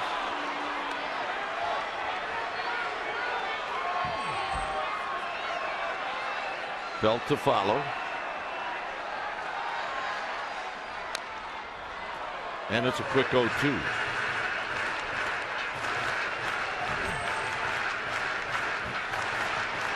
Couple of relievers getting greased up. That showed the lefty.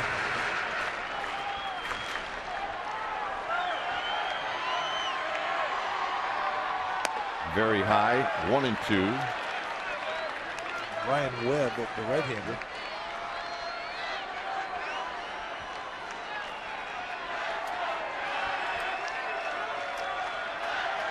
Sanchez waiting.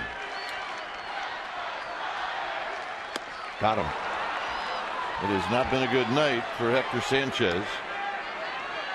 It is his 3rd punch out. 1 out here in the 10th.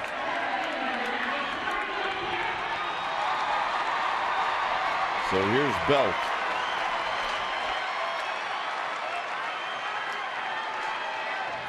Belt led the ninth inning off with a double.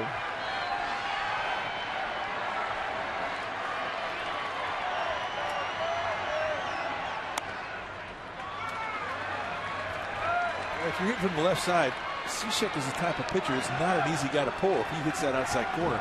Right. The movement's running flat away from you, and he is just working that side.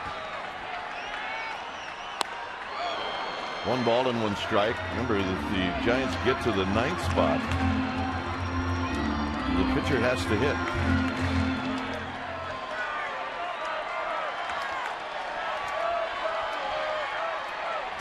One and 1 to Belt. 1 and 2 to Belt. 92 mile an hour fastball. He humped up. That's the best velocity pitch he's throwing.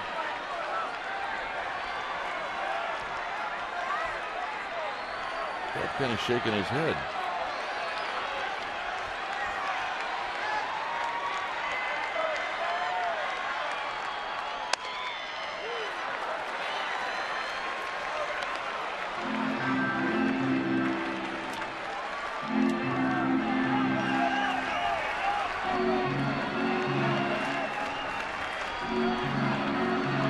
One and 2. Giants down by a run with 1 out here in the 10th.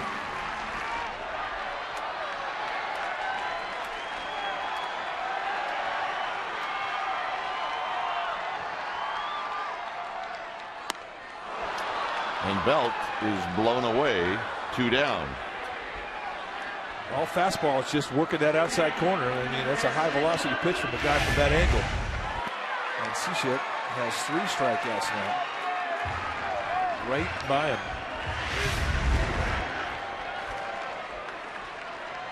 Last chance for the Giants. It's Joaquin Arias.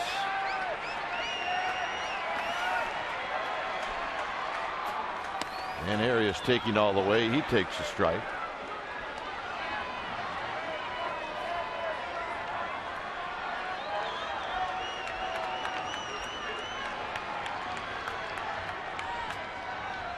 Arias pops it up, and this should do it. It's Stanton coming in, and that's the ball game. So the Giants rally for 2 in the 9th to tie, an opportunity to win in the 9th. They do not.